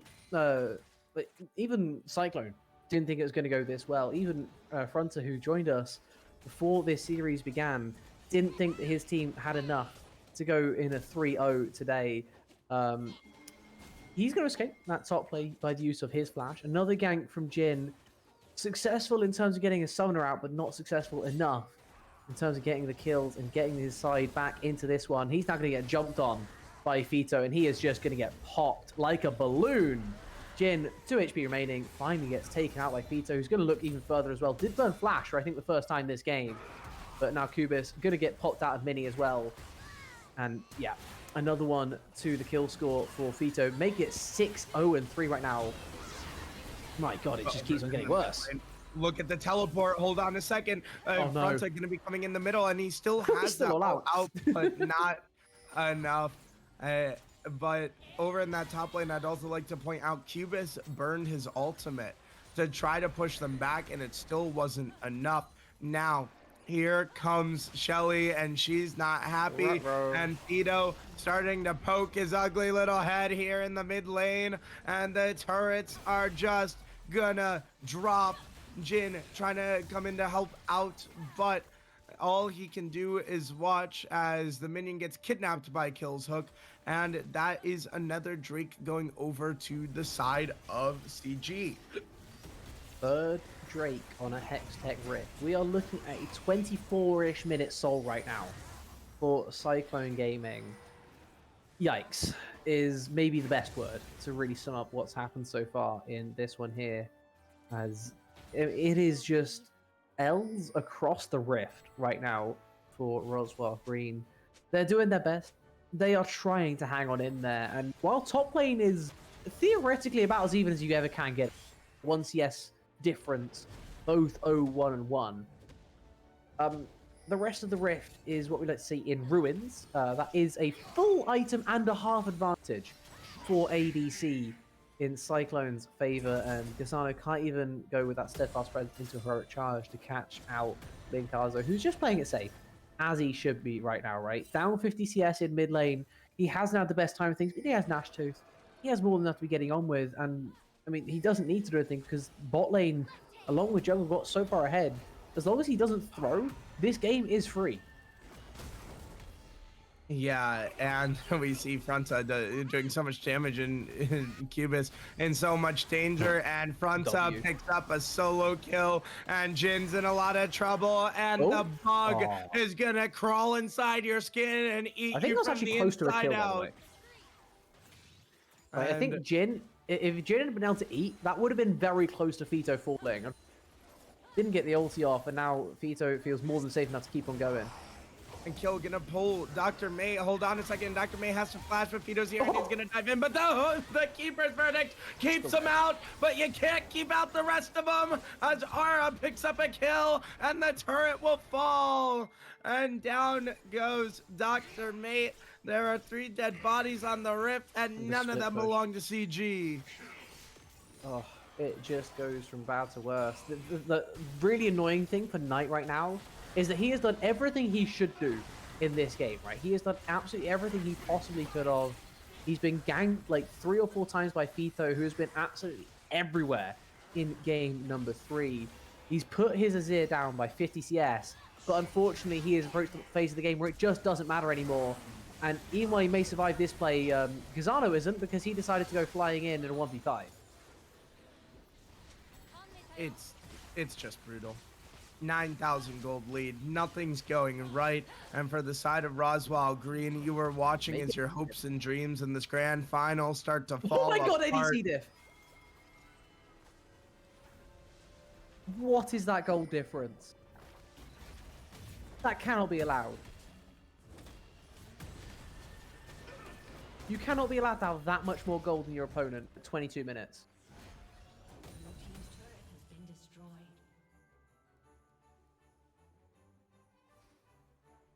I think that Yeah, gold difference and- just broke my co-caster.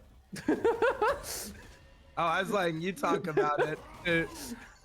I don't know what I'm staring at, but I'm a 4,500 gold lead. I mean that's how it goes. Ara is up 3 kills with 5 assists. I'm not too surprised at that, especially when you have a 10,000 gold lead, and Cubis gonna have to jump away from that. But nothing's going right for the side of Roswell Green. The Otacon was taken by an CG, and it's just falling apart. Nothing's going right. Is there even an angle back into it? Maybe this is it, as Dr. Mate looks to pick up a kill on Linkazo, and you finally do that after getting his Seeker's arm guard. But that's about the best news you've had all game. I mean, yeah, good news, but like at the end of the day, it's the Azir that was kind of the weakest enemy. It's nice to get a kill. It's nice to get a pick on side lane. You should also be able to get this tier 1, which does have an objective bounty. Probably the best part of this overall play is actually getting that turret, if we're being honest. Gets the gold into a position, into players that really need it, but it's still not going to be enough just yet to really say that the tides have turned, especially when top tier 2 is in grave peril, as it is right now. Cubis cannot get even close. Down 2 levels to the Cassandra, which, by the way, this not counterpick the Cassandra. Doesn't look like it right now, but a result of this is the Overseer and bot side. They're going to try and get this tier 2. They will get that objective bounty. They get a little bit of gold back in their favor. It turns it from a 10k to a 7k lead. It's quite nice to have something go your way eventually. You do get to go on the Rage Blade, second item for your Vayne, but it just feels like it's a minimal effect right now, if there's any effect at all. Fito approaching his 3rd item, Ara already there, and I just had to say the impact that Fito had in his early lane phase, even taking all the kills, he's got his ADC so far ahead, and it feels like such a difficult game right now to be played against a Hex Tech Soul for Rodwell Green. They couldn't contest the Soul, they haven't been able to contest a single Drake. It's a 24-minute Hex Tech Rift. I mean, what can you do? Yeah, now Kill's gonna grab Jin, and W forwards is finally gonna see. ADC's a fountain. Go back. Sorry. We're finally gonna see a little bit of damage from the Vayne and why she was picked to go into Fronta. They are standing way too far forward. They're gonna get engaged on.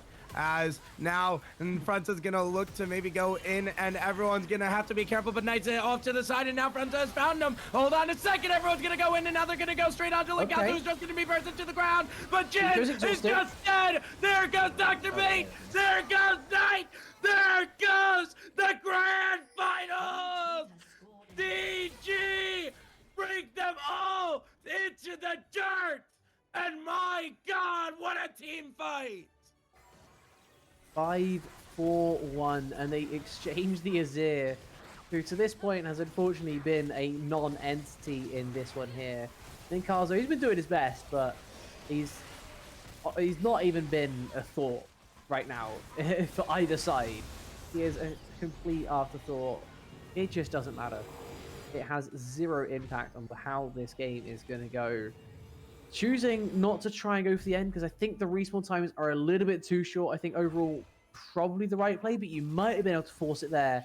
At least get that mid in here. Instead, choosing to go for probably the safer overall option. Get the Baron, get even more items in your inventories. A 4th item now unlocked for Ara, who has 75% crit chance with an Infinity Edge, with a Thresh that's hitting lanterns and hooks all over the place. Goodbye, Gusano. You are dead once more to Ara, and now Dr. Mate is just going to have to run for his life.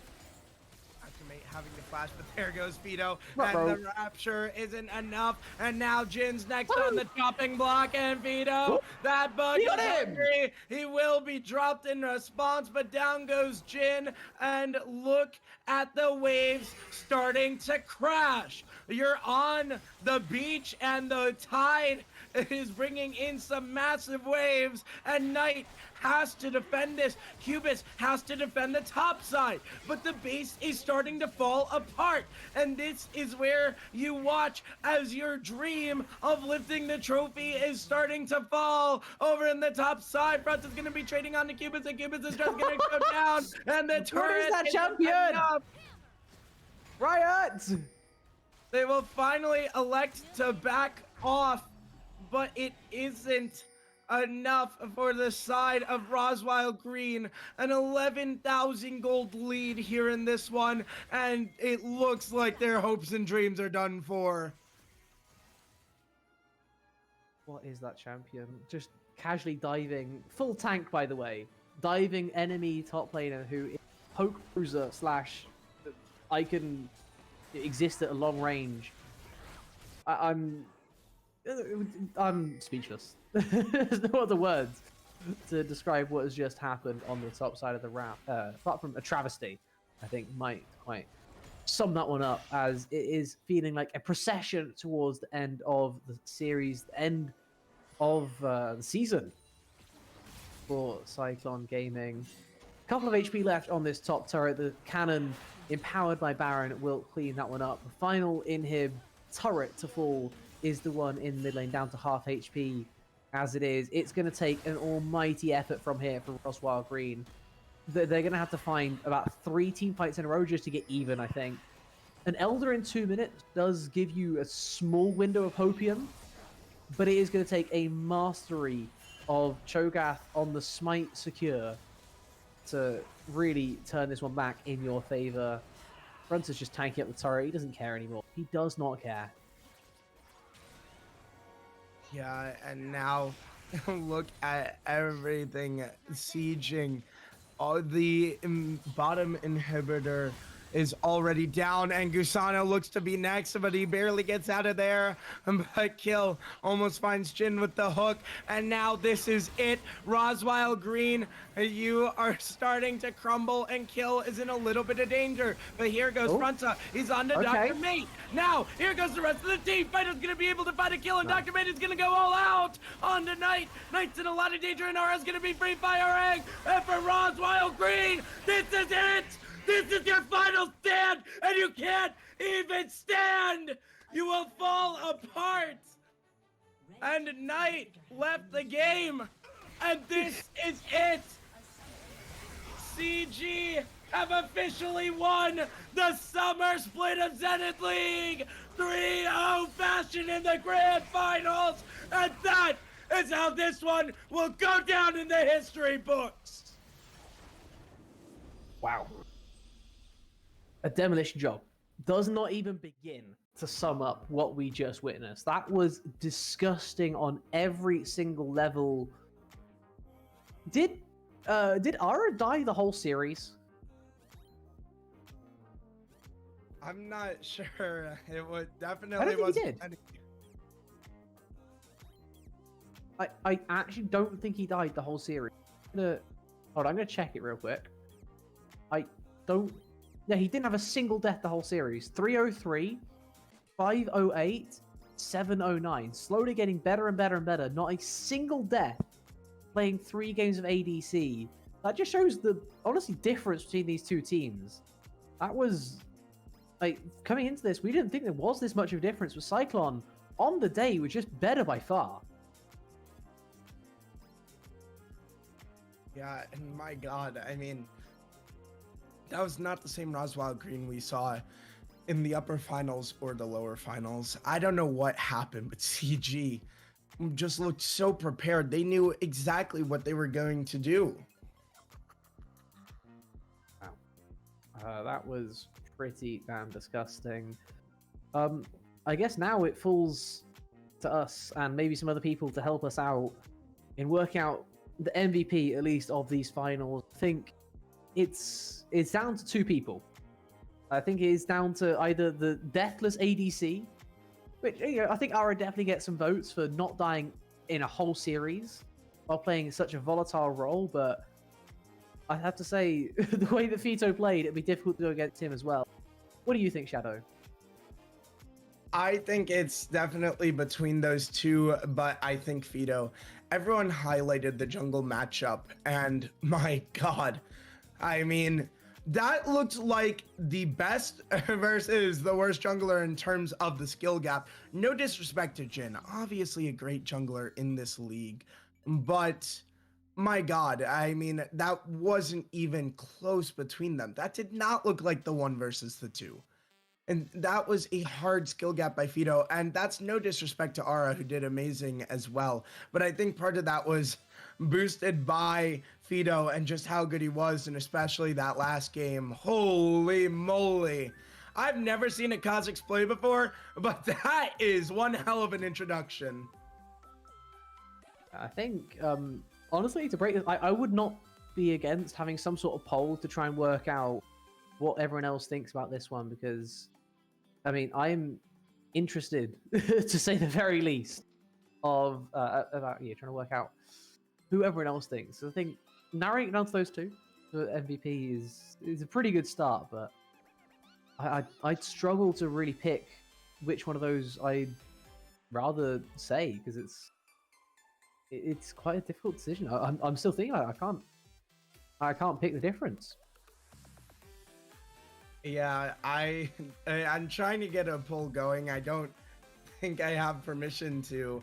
But chat right now, who is your MVP? Put it in the Twitch chat right now.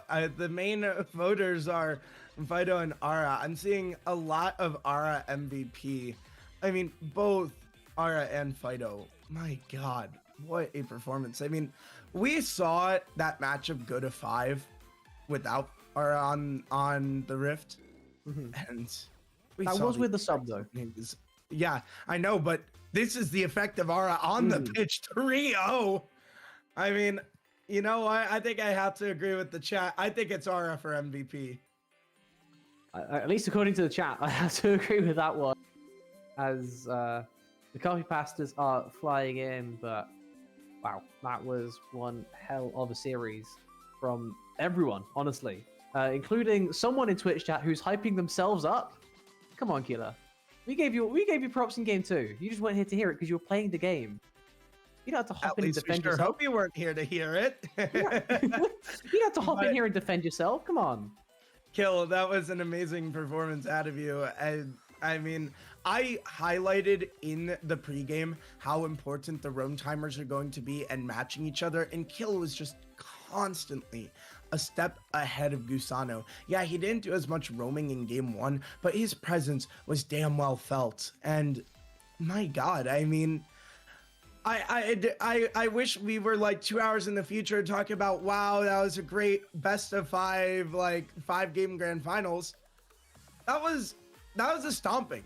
That didn't look like a grand finals. CG were in a league of their own here in this tournament and in this grand finals. I mean, yeah, the first 2 series were close, but I mean, that last one. That last one wasn't. How do you even analyze that? How do you even analyze that? That looks like the university students like bullying some kindergarteners on the playground for the swing. Like, that was not even close. I wish I had better things to say about Roswell Green, but the only kind of good thing I can say is that, hey, top side didn't feed the top laner in Centra, but or front side, excuse me, but nothing went well for Roswell Green. I'm sorry. As an analyst, I keep things real. That was horrible. That was abysmal. If you're gonna come back in Winter Split, you need to look a lot better. Yeah, I think your bright spot there was the fact that Knight was strong. No matter like what the situation was, he was holding up his end of the bargain, right? He was doing what he had to do in terms of getting his team somewhere they needed to go, but the rest of his side just faltered under the slightest bit of pressure. Bot lane, it felt like Dr. Mate and Gasano were just like a little bit too far forward at every single juncture. They were always pushing, probably more than they ever had to. It almost looked desperate a lot of times, and that's honestly what allowed so many of those ganks, especially in game 3, to work for Fito. We said it before when the draft was drafted. You cannot allow this Kha'Zix to get that far ahead. You cannot allow him to start the snowball. They didn't just allow him to start the snowball. They started building it like Nunu for him. Yeah, and I mean, just what a performance from all of CG. I can't. The only person who had a semi like not good day was Linkazo, and Linkazo still made an impact and made his presence felt. That's the thing, is that like their worst player played good. That was their worst, and that's insane to think about. And that's a grand finals winning team, is if your worst player did good, oh boy. Yeah, it was a bit of a smacking, all things considered. I think you definitely have some people a lot happier with others coming out of that. But overall, massive positive for Cyclone as they take this one down in time 3-0 without really breaking a sweat. It was honestly one of the harder things I've had to watch, trying to stay neutral in a game like that where there's not much to say for one side and the other side just constantly smacking and smacking. It was hard to watch come the end of that one. Yeah, and I mean, I didn't know how CG would play with Ara because I hadn't seen them with Ara before. Especially after I said Palomino and Sekhiron played really well. I didn't know if maybe they shouldn't go with Ara, but I clearly didn't watch my tape because Ara was on another level. Ara looked just a step ahead of everyone in the lobby outside of maybe Fido. I think that's the only person who put up a performance like Ara. I think Ara literally skill gapped even their own team that badly. And my God, what a performance. I mean, it was just dominant. I talked about Dr. Mate and Knight as the highlight players for Roswell Green, and that team lives and dies by them. And you saw Dr. Mate couldn't do anything. And credit to Linkazo. I mentioned he probably had the quote-unquote worst performance for CG, but his worst performance, quote-unquote, was playing good and making sure that Knight never got ahead in this series. And so when your two carries can't do anything, you're going to suffer. Yeah, and well, that suffer they did. Suffer they most definitely did. Yeah, that was hard to watch at some points for sure. As I believe we are hopefully getting ready for interview in just a few minutes. We're setting up on the prod side, so we'll keep on going for just a second longer. Is there anything else that we need to touch on about that series apart from how brutal it was to watch? And it was brutal to watch. I do want to say that Roswell Green, yes, you got skill gapped, but they still deserve to be here in this grand finals. While, yes, we're kind of putting them down, hey, sometimes you have an off day, and keep in mind that there is still the winter split to look ahead to. So it's not over. It's not like we've seen the last of Roswell Green here, and hopefully they can come back next season and bounce back and play a lot better. But for the side, for the rest of the league in general, someone's got to figure out how to stop CG. I mean, we talked about how CG are a team that has amazing prep, and my God, I mean, if you watch those drafts back, immediate slams on picks, that tells me that teams have full confidence. This is what I'm going. I'm doing it now. This works. They didn't even have to think about it. And literally, when you have that kind of confidence, it's going to show in your play, and it definitely did. And CG, it felt like they had so much preparation. Every time that Roswell Green brought out their picks, immediate counter slam. They didn't even have to think twice about what they were going to pick. This is a team with insane preparation, and I love seeing that. I love seeing these teams so heavily prepared. It says that CG wanted this more than Roswell Green did. Yeah, and I think that's definitely got to weigh into things at some point as well, right? Is the motivation behind both these two teams. It felt like I think you hit the nail on the head there. One team was just more motivated today, and they come out deserving winners at the end of things. It was from start to finish 3 stomps, if we're being honest. Like it's not like they were close games that were narrowly. It was domination from start to finish. The better side just beating on the side that was not there on the day, and all things considered, there's not much else you can really say beyond that, is there?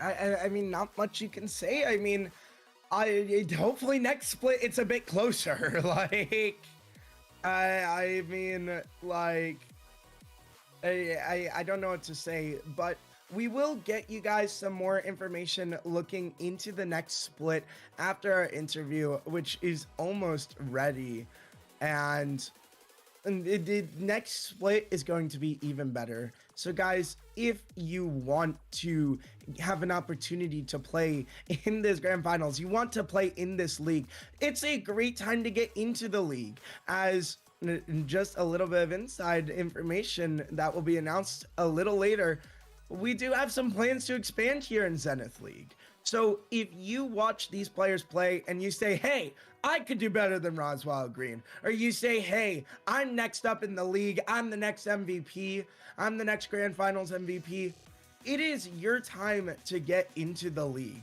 So make sure to join the Discord and see how you could get registered for Zenith League and find a team.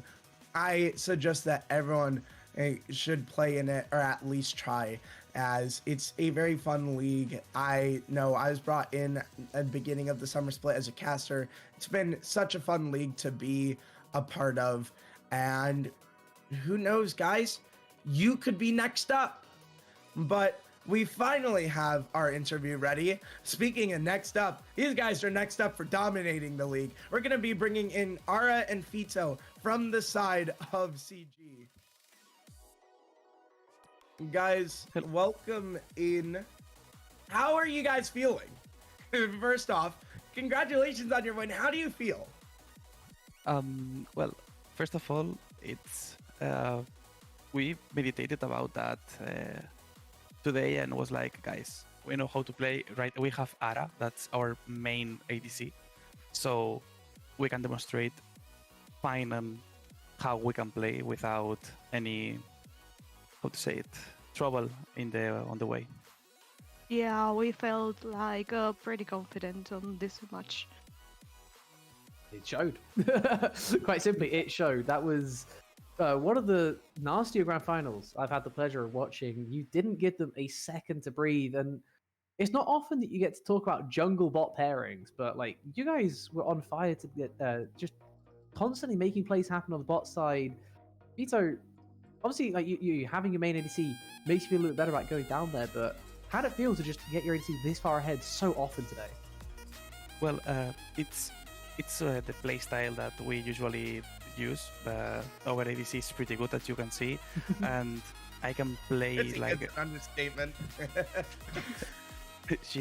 well, bot lane habilitates me a lot to play around the map, so usually I just focus on that. I know if I get the ADC ahead on every game, we can play around him and she will carry. So for me, today was too comfy to play with my ADC.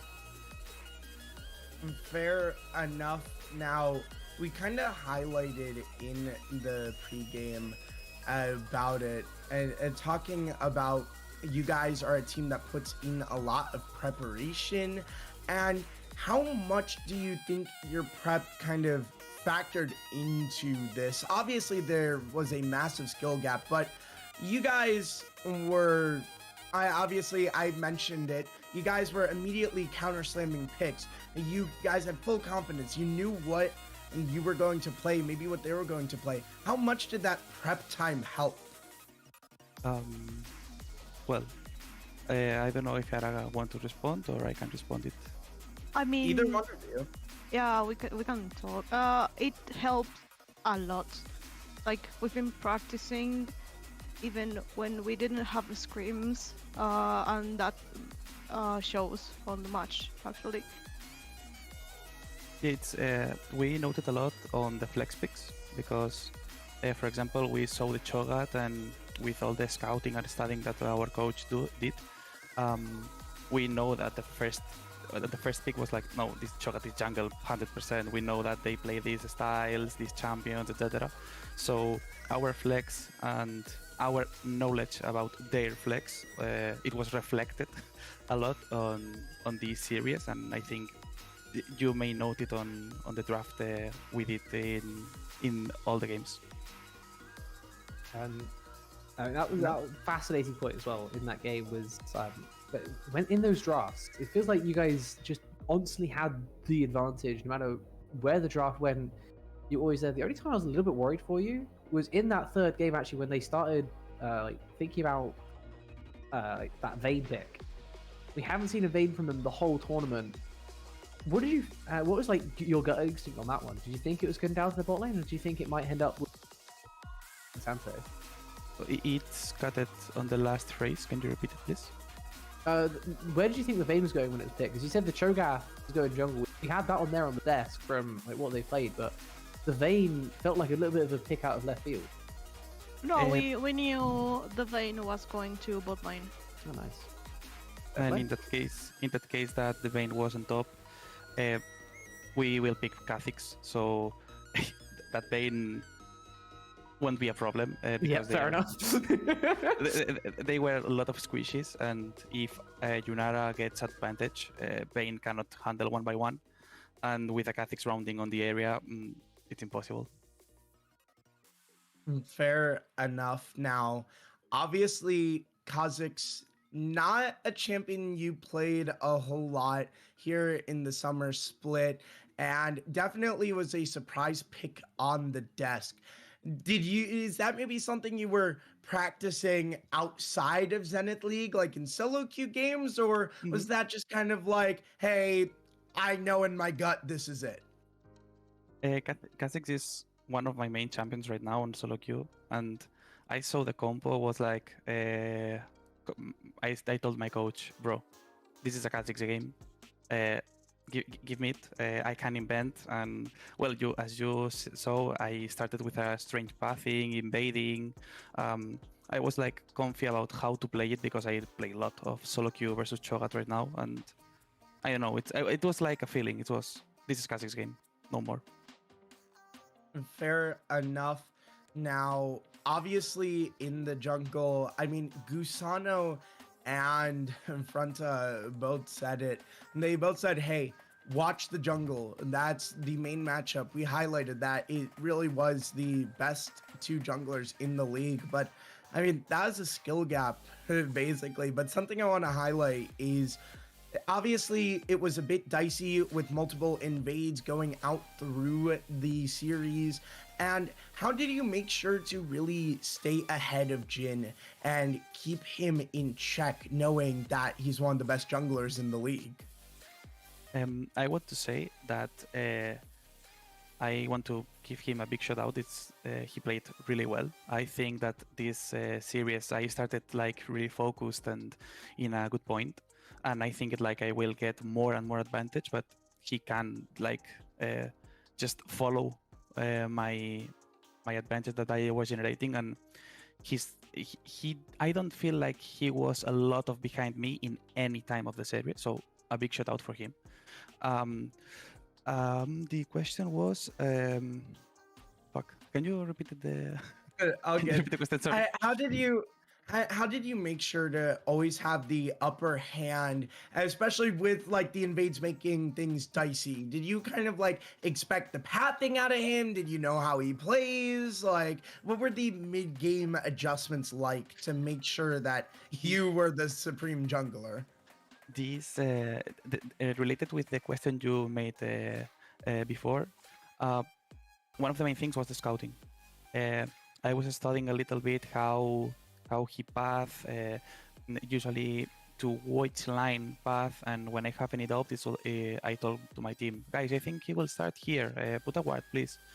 And with knowing where he starts, I know how to play in counter of that pathing, and it hesitates me a lot because, well, it was like not, I don't want to say easy, but it was pretty comfortable because my bot side always have prio.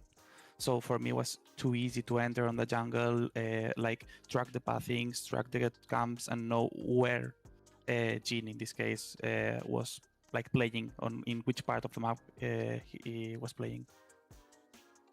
Fair enough. Now, Ara, I have a question for you.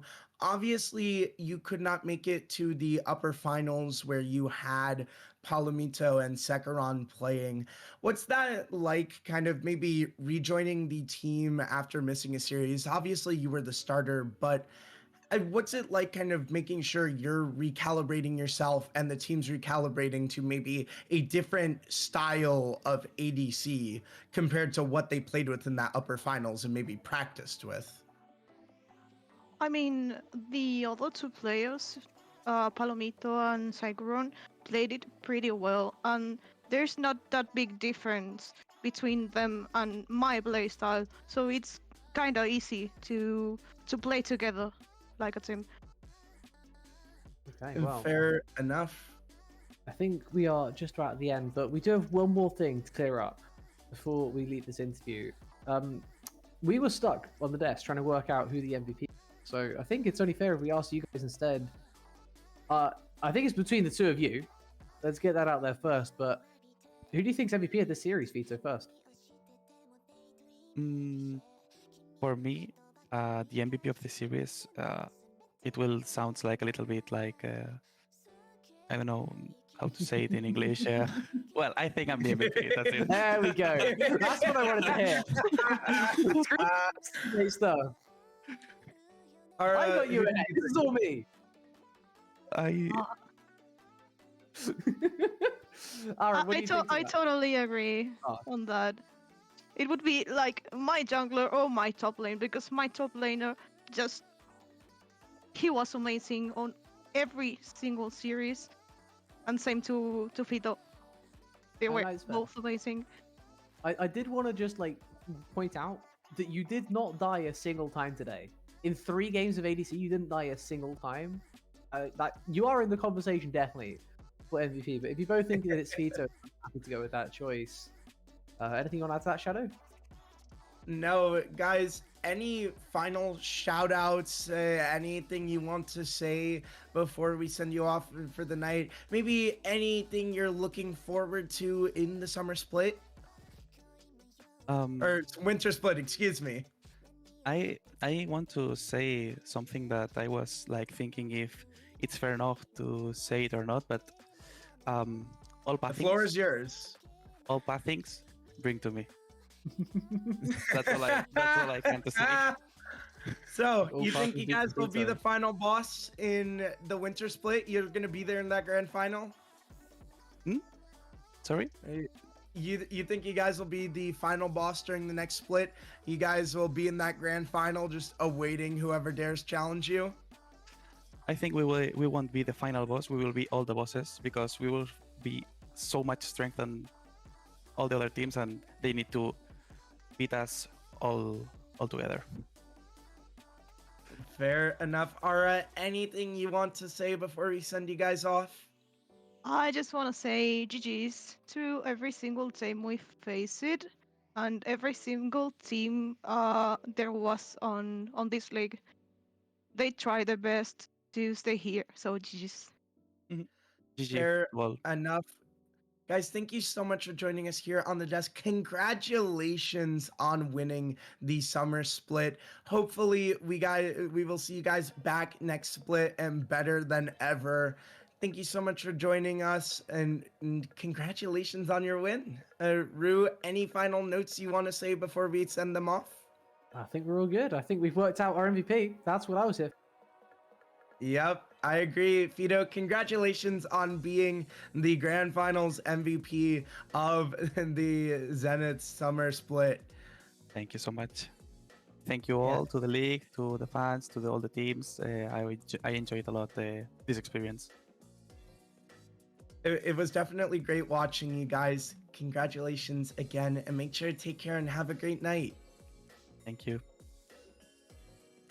Bye bye. Take care. Take care. Bye bye. Guys, that was Fito and Ara from the side of CG, and what a dominant performance out of them. And we can take one last look at the bracket and just see how we got here over the course of playoffs. Obviously, it's not updated, but we just saw CG take a 3-0 win, and they had close games against both of the Roswild sister teams where they were able to come out on top at the end. And what a run by them. But before we send you guys off, I promised you a little bit of information about the next split. The next split will be in March of 2026, and a little bit of plans are in place. If we can find the teams, we plan on splitting Zenith League into 2 divisions. So if you are interested in playing in Zenith League, make sure to join the Discord and sign up there, as we would love to bring in new teams. And who knows, maybe you sitting there at home watching this grand finals could be the next one up in Zenith League. Maybe you could be next to be sitting here on the winner's desk interview.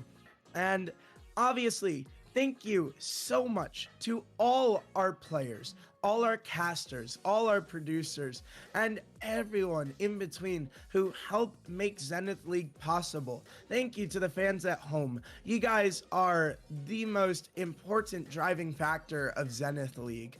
And what a split this was. Through all the drama, through all the chaos, we came out here at the end with what was a spectacle of a grand finals.